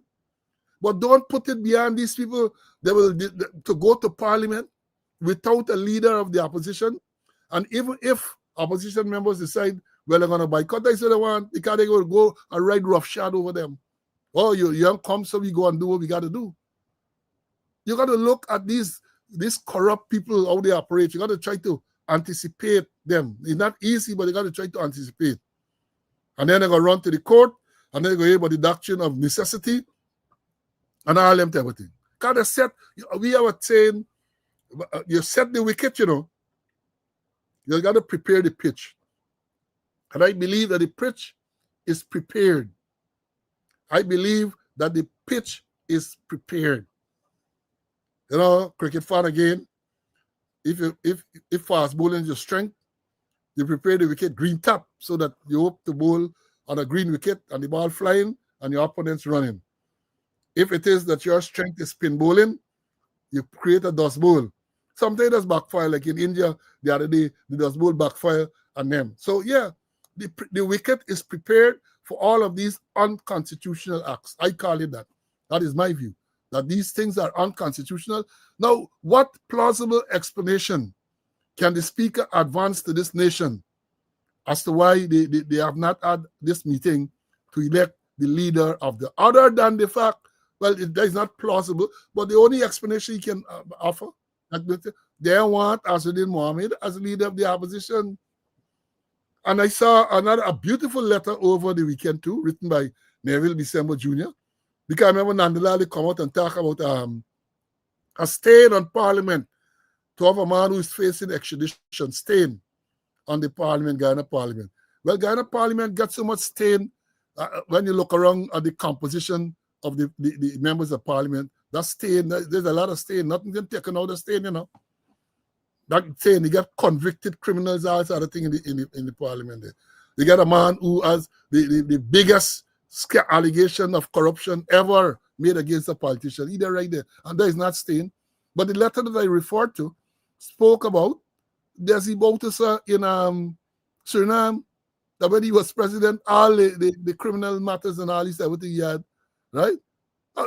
These things are good read, you know. Good read. We had our own thing when the president became president. He had 19 fraud charges. And that wasn't a stain on the country. At the time when he became president, he couldn't even travel to Canada because of the charges that were pending. And that wasn't a stain in the country. Nandalal himself charged for thieving books. That wasn't a stain. He's a senior legal man in the government. And it's not a stain that he was charged. Yeah, he's not convicted. Yeah, we understand he's not a convict.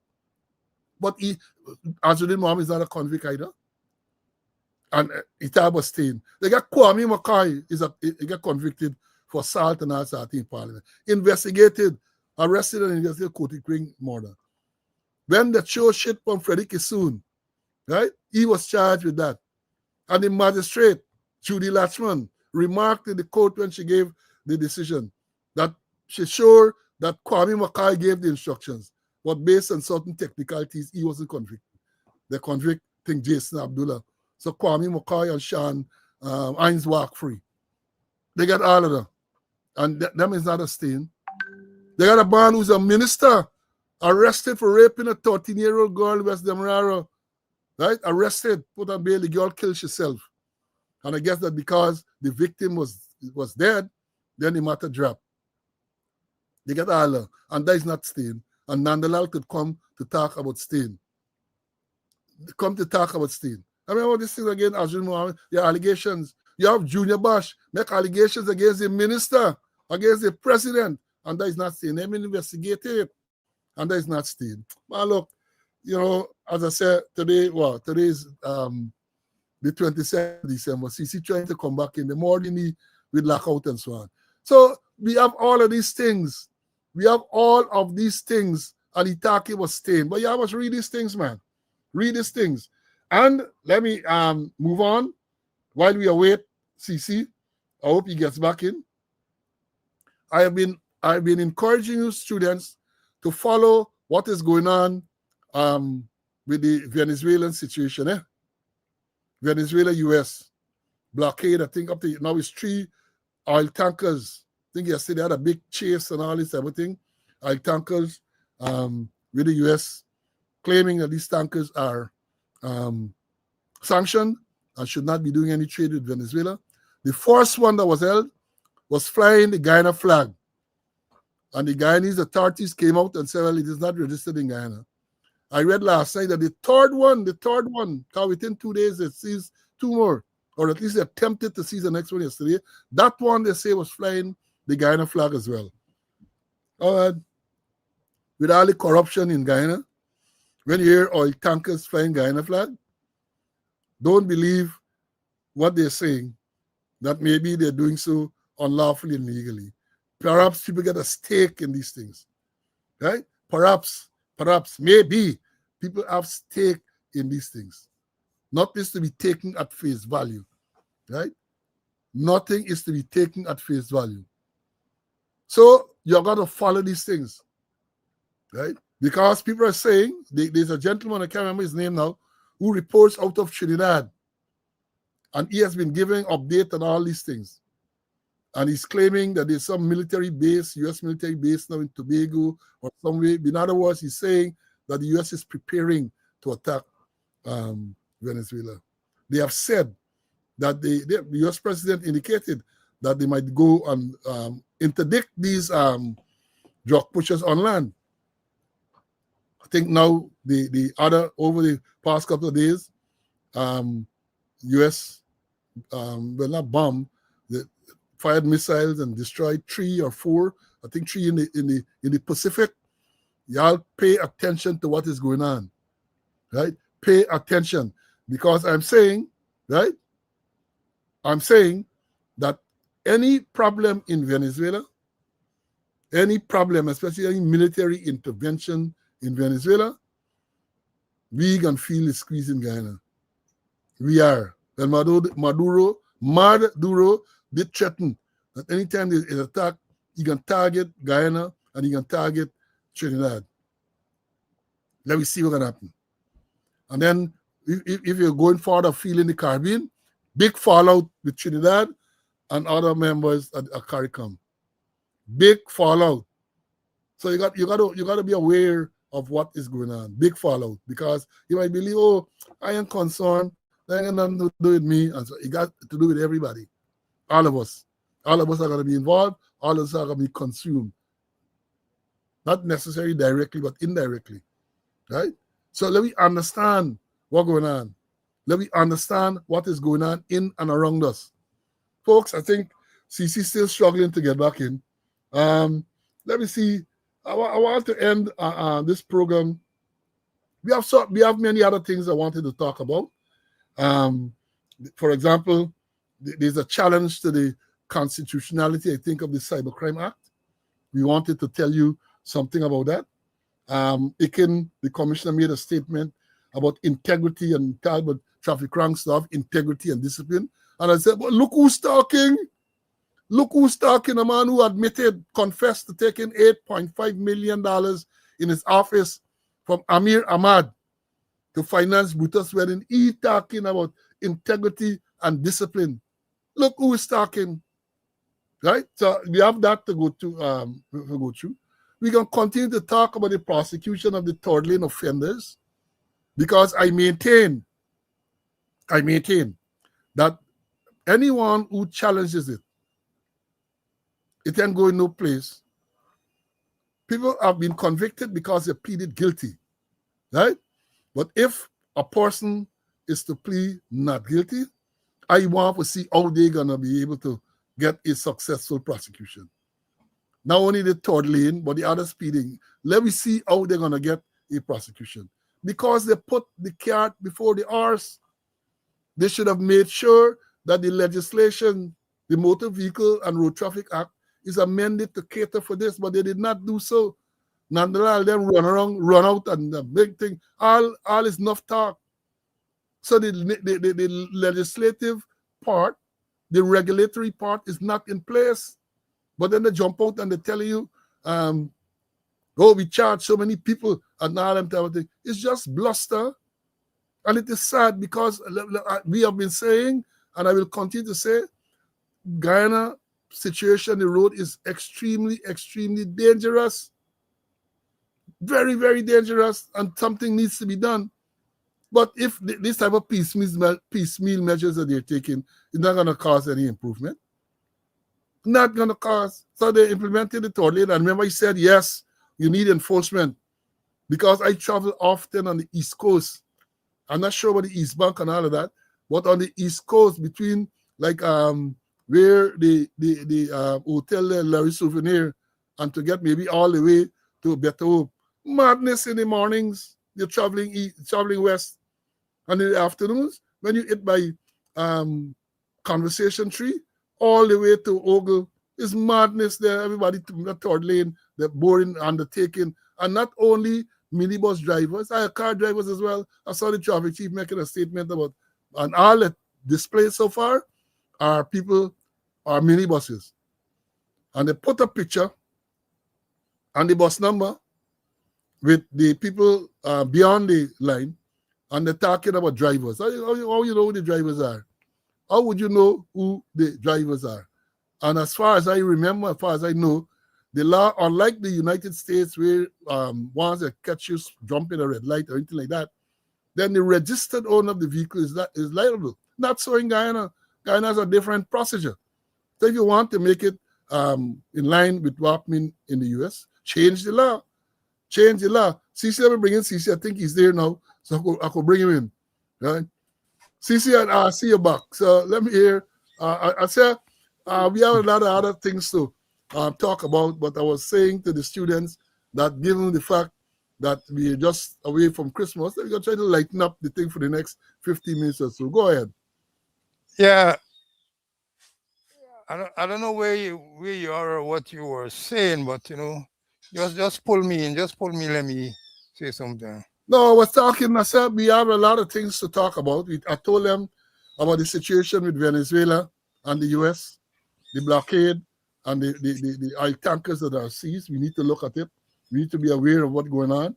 I was telling about the third layered prosecution, where we're going to continue to cover that because I can see problems when it comes to um, convincing any court, presenting evidence before any court to prove to find someone guilty. I observed too that at a recent statement by the commissioner, we were telling traffic ranks about integrity and discipline. And I say, well, he's not the one to talk about integrity because he's the man who took $8.5 million in his office from a businessman. He said that. He admitted that. So there's not an allegation. He admitted to that. And I said too, um, I read recently about the challenge to the Cyber Crime Act. I know you have been talking about that. And those were the things I said. And then I told him that for the rest of time, we're going to try and lighten up the thing a little bit. So go ahead, my brother.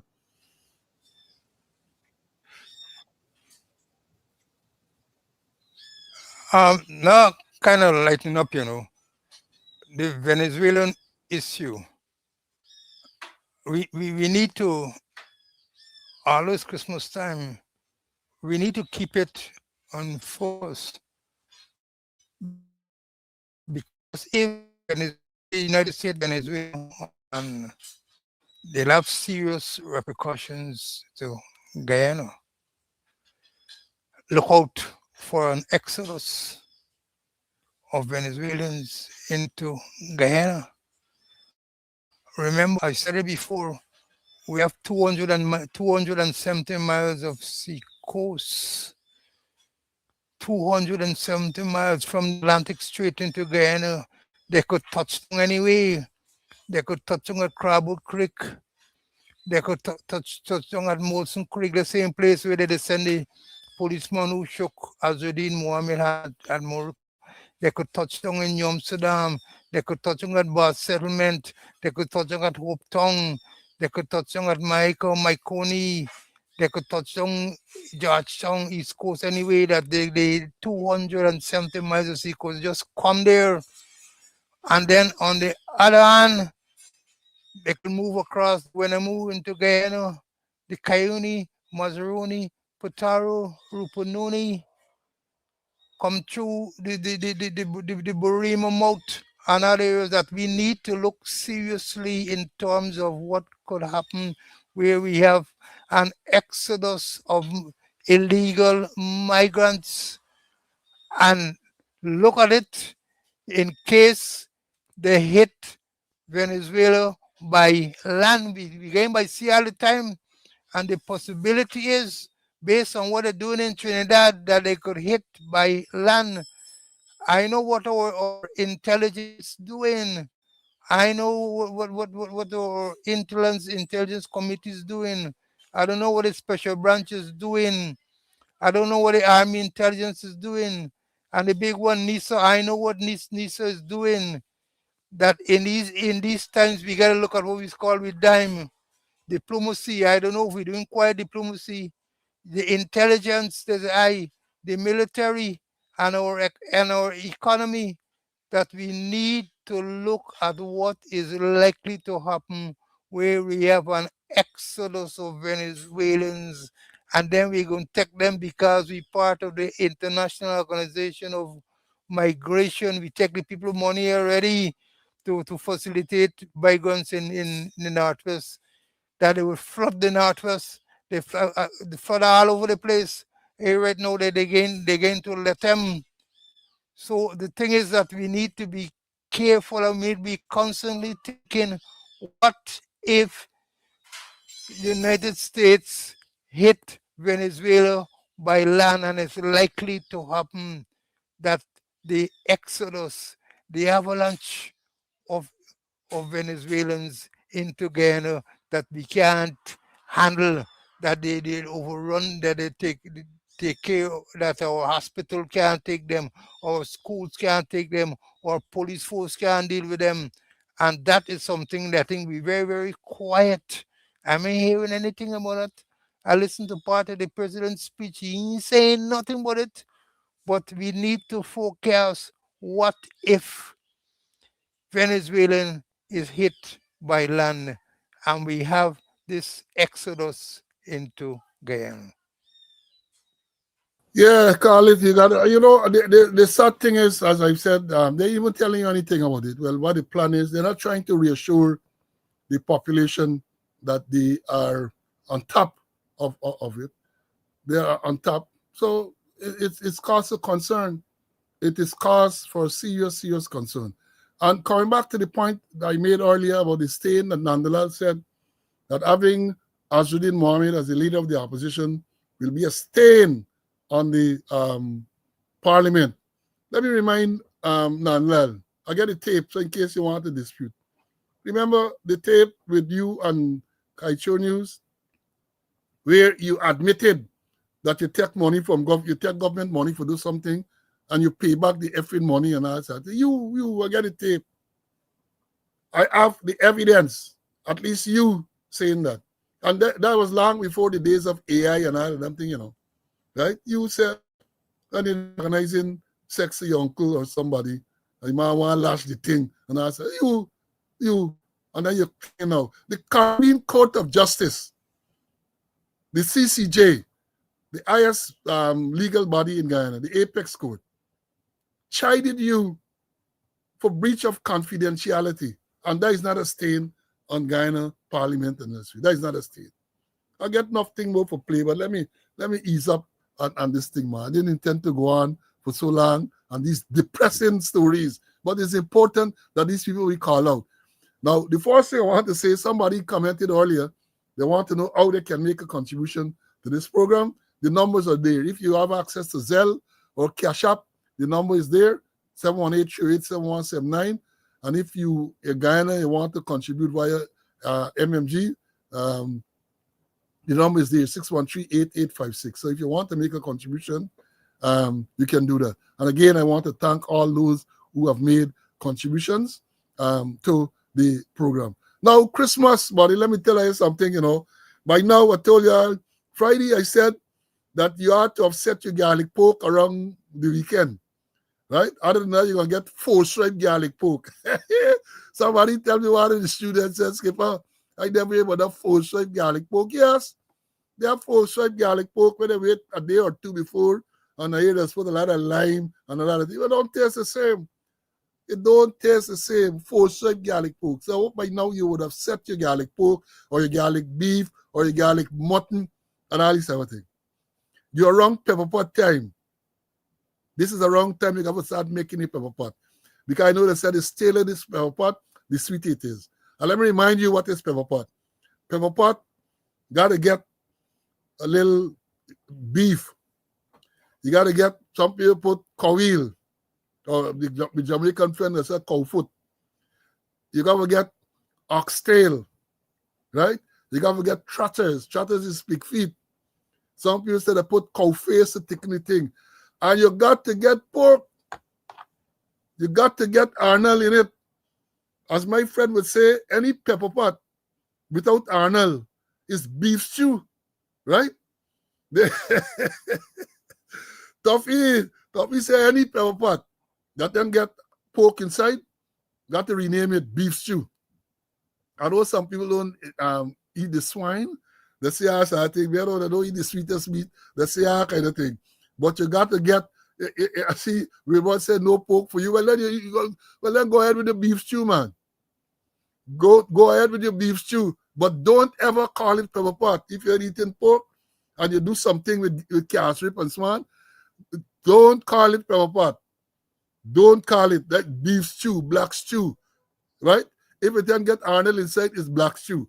And by now, the ladies and them would do the, well, not only ladies, men, there's the preparation to clean up and so on, right? You got to make yourself useful around the house. Don't forget your Christmas tree. You ain't got no cash grant, so you got to, I think they're still on sale. You can go down Regent Street or some way, I get your no cash grant Christmas tree. Get your no cash grant. Somebody said the pepper pot is better without Arnold. Well, to wrong to you. Wrong to you. If you never look, let me say this one. If you eat Arnold inside, you're not qualified to pronounce on that. Let me make the point clear. You are not qualified to pronounce. You're saying here, Bantu, that the pepper pot is better without Arnold. How you qualified to say that if you don't eat Arnold? How you qualified to say that? If you don't use Arnold, if you don't use that thing there, I hope Doddy there. My friend Doddy from Jamaica. That thing, is who Pluto? Is Pluto sang that song? You must check it out. The song named That, D-A-T. And he talk about Rastazi. Rasi, Rastazi tell the butcher man, give I and I a pound of that thing there. You call it a pork. But I say one tripe, he said, you want beef? He said, give I and I a pound of that thing there. And it's Arnold he talking about. But he can't say pork. Rastaman can't say pork. The Rastaman said, give I and I a pound of that thing there. The song is there. D-A-T is the name of the song, that. So y'all go check it out. So, but let me say, let me tell you this. I ain't saying that you must eat pork, but I'm saying that if you don't eat pork, you're not qualified to say that the pepper pot is better without pork. You're not qualified. You got to leave that for more like me, who does eat both Arnold and both beef. So I can make the comparison, say, well, all right, the one with the beef better or the one with the Arnold better. But you now eat Arnold, so you can't comment on that. You can't comment. As I told you, you can end up in the light thing, man. So, yeah, preparations, and as I told you, here, Christmas time is me time, I love the Christmas holiday. I love, because that's always brought up, right? Brought up. When Christmas, you want for nothing. Everything in the house. You get your little biscuit. In them days, what we used to call ice apple. Now you call them apple. Ice apple. You get one ice apple, and the 4 or 5 of you have cut and share one ice apple, right? You got to share your ice apple. The old man said, make sure you get walnuts. Oh, we look forward to walnuts. During the course of the year, you might have your little peanuts and so on, but walnuts and grapes, all these things, walnut and grapes. Now these things are around the place, Dora. Whether you could buy it or not, there's another question. Some of these things are there, but given the level of poverty in Ghana, some people might not be able to buy it, right? Some people might not be able to buy it, but it is there. It is there. So you have all of those things. And then you, of course, you roast pork or your roast beef, right? Your ham. Long ago, when as a little boy, the ham used to come in a netty thing, a baggy thing, a thing like a bag, like a mesh thing, it wrapped in there. And you used to got to think them, man, oh man, Christmas time there. A matter of fact, Christmas morning, first of all, you got to sleep late. Because you're up, help you with the little decoration, and you hear your neighbor wall, they're knocking, bang, bang, bang, bang, bang. They're putting up all sort of thing, right? Because some people believe that you can't make the decorations too late. So some people are going to wait until Wednesday night, Christmas Eve night, to make all the preparations and so on. That is part of the excitement of Christmas. That's part of the excitement, Christmas Eve day. I remember years ago when I was in Georgetown as the commander. I don't know how many of y'all remember that. But the Christmas Eve line used to be by the cenotaph outside Guyana stores and Bank of Guyana. Thousands and thousands of people. I think it was in days of mingle song machine and so on, music played, and way down into the daylight used to got a party fight. Unless police friend intervene. Unless police friend. So you pray for police friend to come because you're working some long hours there. You know what is police friend? Can you tell police friend? Police friend in them situation there is rain. Rain come and done the party. I remember one Christmas Eve night in particular, all into Christmas morning. All them thousands and thousands of people there, you know that you're going to get a long night. And then what happened? Police friend come, buddy. Police friend come and done the party. Of course, many of them can still linger, Many of the hardcore can still linger, but the crowd will reduce significantly and make it easier to manage. All this part of the Christmas thing. You got to go out to the road Christmas Eve day and get the thing. Christmas Eve day is a day when you gone from place to place and take your little thing and eat a little something. For the police officers back in the day, the commissioner will host, I think they still do it, a little get together in the conference room where people are invited. Not only police officers, but you get prominent people and police officer friend. They come past you, take a little drink and so on, and you exchange pleasantries for the Christmas period. I don't know. But the beauty about the thing in them days is that the camaraderie was there. So you were comfortable in the company of some of your comrades. I don't know how comfortable people are going to be now with some of them. The hypocrisy is going to be startling, right? Because people not talk to people. We used to say, when you hear man not talk to man, there is not real man. Because, man, you talk to your fellow man, right? You talk, but all sort of things is happening. All sort of things. And then when it comes to Christmas, as a little boy, you get up, you think you're anxious because you can see your gun and sack it. And you sing up your gun and sack it, and you put on your cowboy hat and your outfit and so on. And you don't organize to play war break with your neighbor them and your friends them and your schoolmate them. War break. And you're playing and you're playing. They're going to go eat. And when you eat and thing and so on, because apart from the little playing, the elders don't, and this is Christmas tradition in where I grew up, you don't go people's house Christmas Day.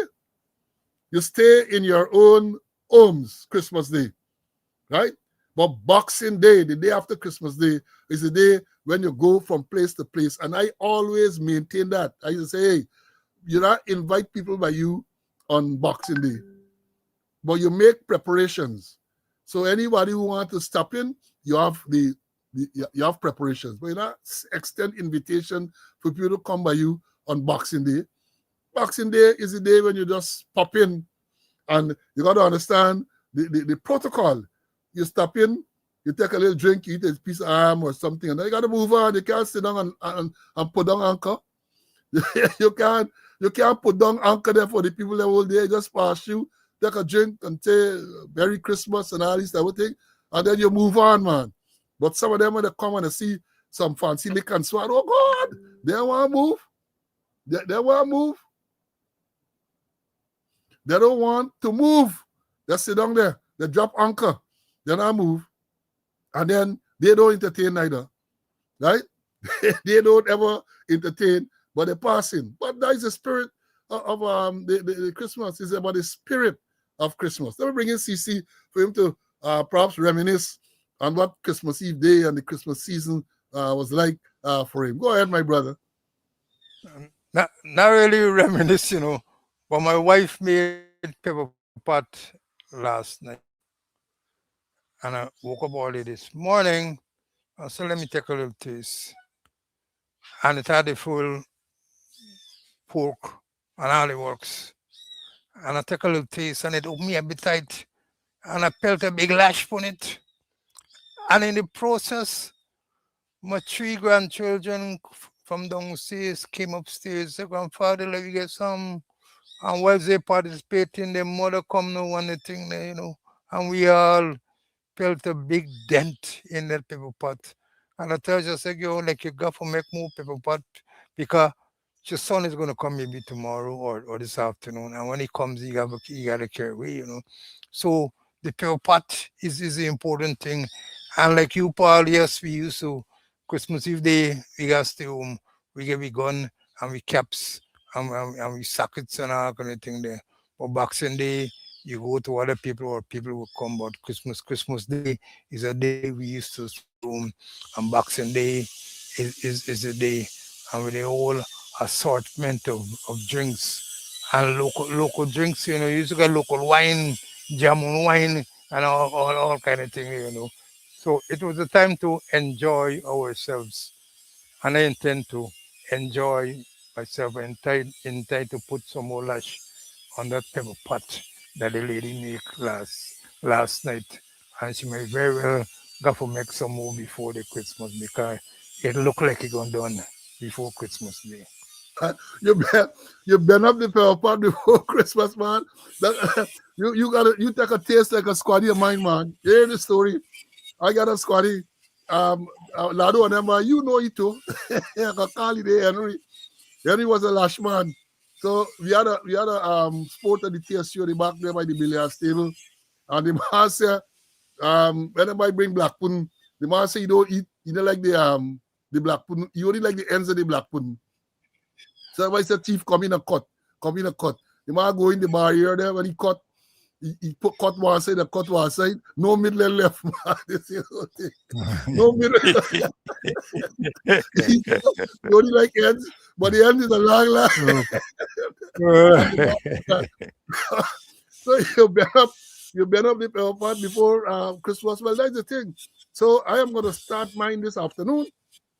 And I ain't got no problem with having a taste and all them type of things. So I can start you because you know the staler the pepper pot is the better. You can't cook a pepper pot Christmas Eve day and for Christmas morning breakfast. No, you got to give it at least 2-3 days for it to dry, for it to cure. You get up in the morning, you just warm it up. Make sure, however, you take off all the oil, you know. Make sure you put in your Arnold and you put in your oxtail and so on. It's like they got a lot of oil. They said that is the oil that does give you walk belly. Get you run into the bathroom or the toilet very often, skim out the oil. And some people have an easy trick to skimming out the oil. Just put it in the fridge. Put the old pot in the fridge and let it, when it get cold, then the oil at the top, you get white, white cake at the top. And you just take off, break off the thing, and you throw it away, and you get thing. We got to be careful because if you not pot get too much oil, you might spoil your Christmas because it can give you, as we say, not diarrhea. You don't say diarrhea because you get walk belly. You get walk belly, you got to run to the toilet very, very often. So you got to be careful.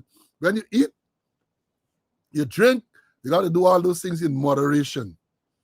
You got to do in moderation. As I said, Christmas time is the one time when, as a little boy, you get how much you want, you could eat, man. You want to eat lash and lash back. Because I know your little appetite tremendous. So they give you a portion and you want some more. You go and you lash back and so on. You run around, you drink your ginger beer, you drink your little sorrel, you come back again. And yeah, wine was a big thing there. You set your jamun wine, you set your rice wine, you set cane wine. All of those things were set well in advance so that it get ripe in time for Christmas. You get your fly. None of them know about these things, A lot of them know about fly and all them type of thing, right? So you get all of those things there. Of course, because it has alcohol in it, or the wine and so on, you were kept away from that. You got to use the ginger beer and you got to use the sorrel. And I was telling someone the other day, back in the day when you talk about ginger beer, making the ginger beer, it's dry ginger. As a little boy, my work was a pong. You got to put it in the mortar and pong the ginger. We didn't know about no green ginger. It's dry, the ginger dry. I know many people now even see dry ginger. Many younger people would not know what dry ginger is. Dry, very dry. And you put it in the mortar. It's a hard thing for pong. And you pong, you pong, you pong. And that is what they're going to set now for the ginger beer. That is what they're going to set. Just like baking the cake. They put you there for wash. Back in the day, look, back in the day, who can remember? When them lady making the cake, it's salt butter, no margarine, salt butter. And they put you there with the water and the bowl. You got to wash out the salt from the butter. That wash out is enough work, But you didn't mind because, at the end of the day, you are going to be rewarded with cake and all this type of thing. But the salt butter, we never had growing up. You use margarine and them type of thing to say you're baking cake. Cake was made with salt butter in the tin. That 5-pound tin, cut over the take, you got to take, and you sit down there now, the thing, you throw water in it, and you got it washing. You're washing it, washing out the salt from the butter, and then they come on the taste, and then eventually you get pass mark, and you swan, and you think. Black pepper, I don't know about ground black pepper. You got to get a black pepper seed, put them in the mortar, boom, pong, pong, your pong, pong, pong, pong, and all of that. The pepper pot used to start days before because now no pressure cooker and all them type of thing. It's wood fire. Wood fire. So you're playing in the yard, the fire the outside the fireside, you gotta make sure that you're pushing wood in the fire so the fire can keep thinking. And while the fire while the meat, the coil and thing boiling there, you get the next pot alongside it with water. So when you're ready to add, you can't add cold water. You got to add hot water back into this pot to keep it going. Those were the days. Many people don't understand them thing now. They will pass by some restaurant and buy pepper pot, or they're gonna buy but the joy in these things is about being able to make it yourself and to sit there and then to enjoy the fruits of your labor. So that is what it is, man. So that is what it is. Christmas is a wonderful time. I always look forward to this Christmas season. Now I'm a lover of soca parang.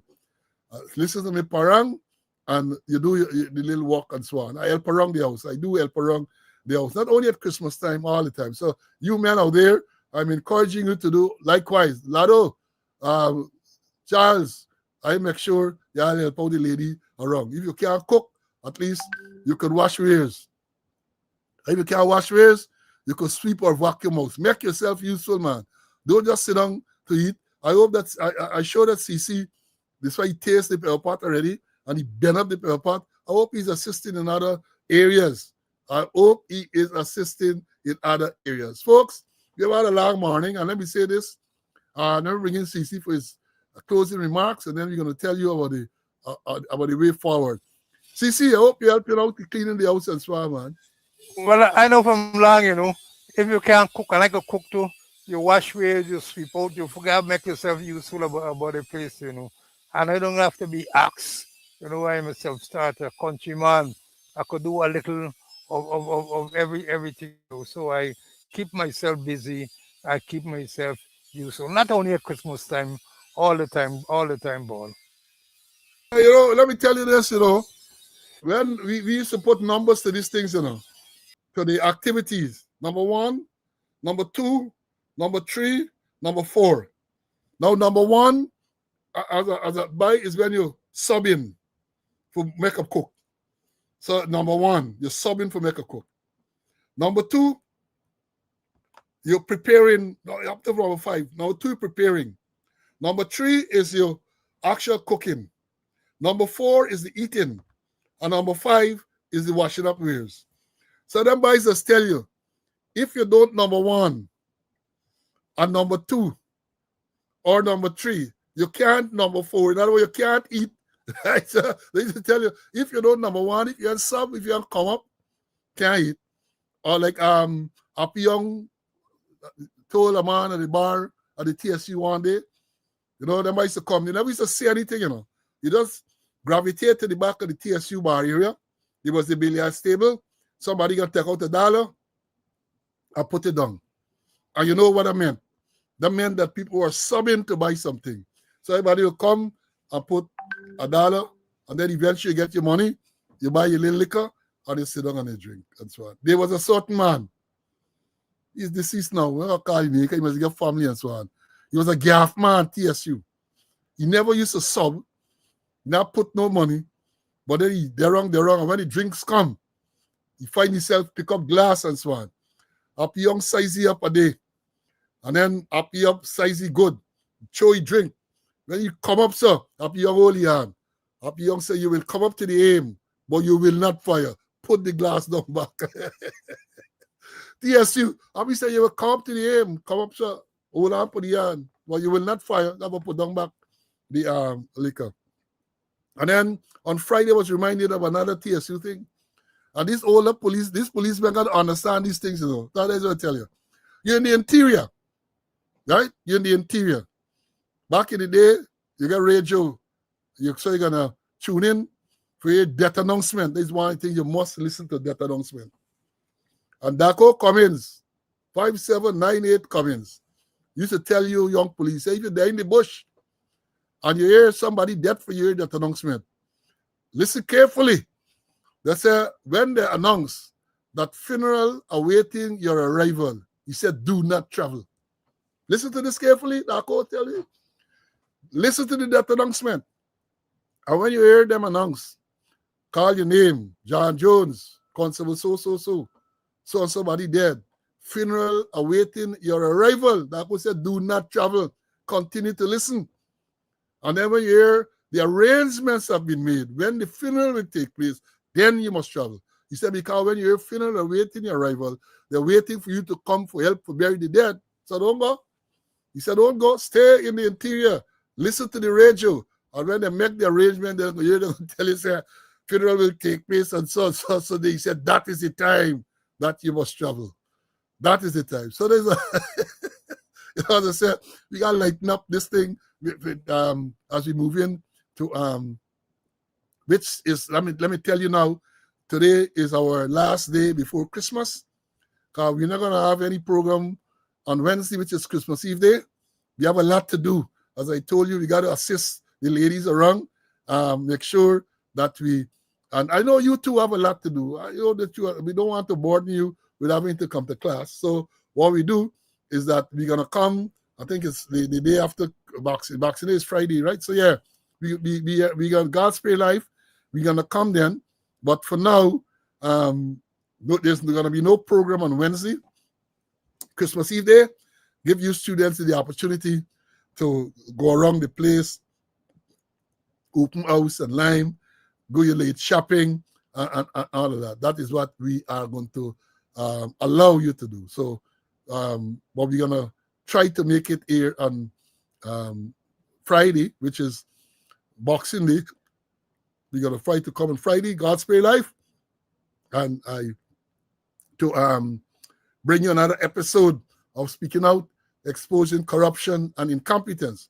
And again, we want to, I'm sure CC would want to wish you a Merry Christmas too. So let me bring him back in so that he can extend Christmas wishes to all you students and your families. And then I'm going to do same. And then CC, go ahead, please. Yeah, I want to wish all of us, everyone, happy Christmas. I hope you will enjoy it. Do, but don't overdo.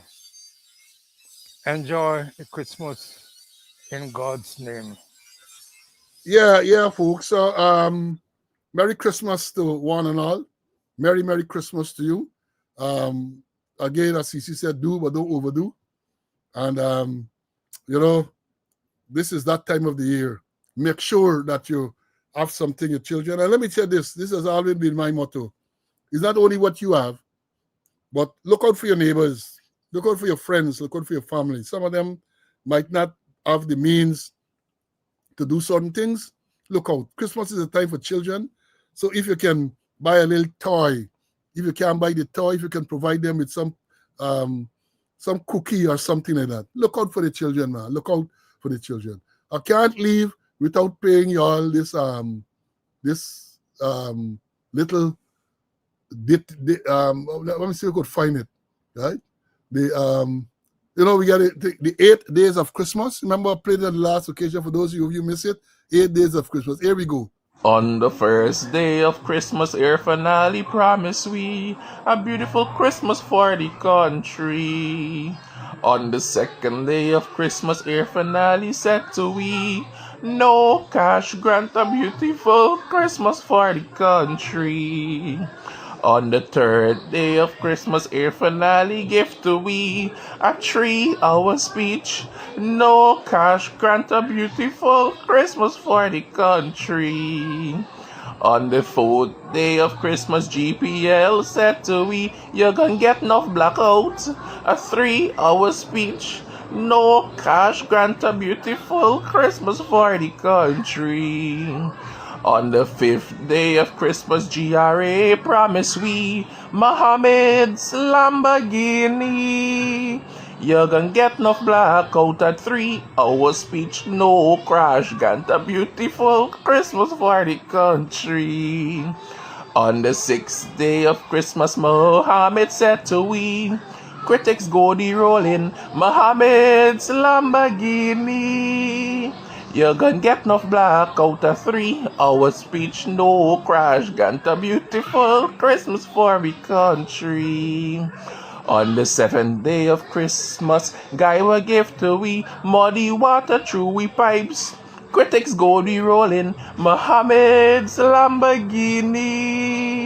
You're gonna get enough black out of 3 hour speech, no cash. Grant a beautiful Christmas for the country. On the 8th day of Christmas, Mark Benchcom said to we, that's not Bharat, that's Dilip Shashri Venkatasamy.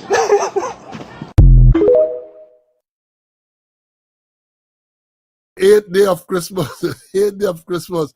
What a way to end. I say, let me say again to you, enjoy your Christmas. Merry Christmas to one and all. Merry Christmas. And enjoy. Don't overdo, God's willing. We'll see you on Friday. In the meanwhile, take care. Again, I got to urge you, 2 murders in the past 24 hours, fatal accident on Friday. Be careful, folks. Be extremely careful. Extremely careful. It's a time where it's a time of joy, peace and goodwill to men, but it's a time when you have to be extremely careful. There are so many dangers around.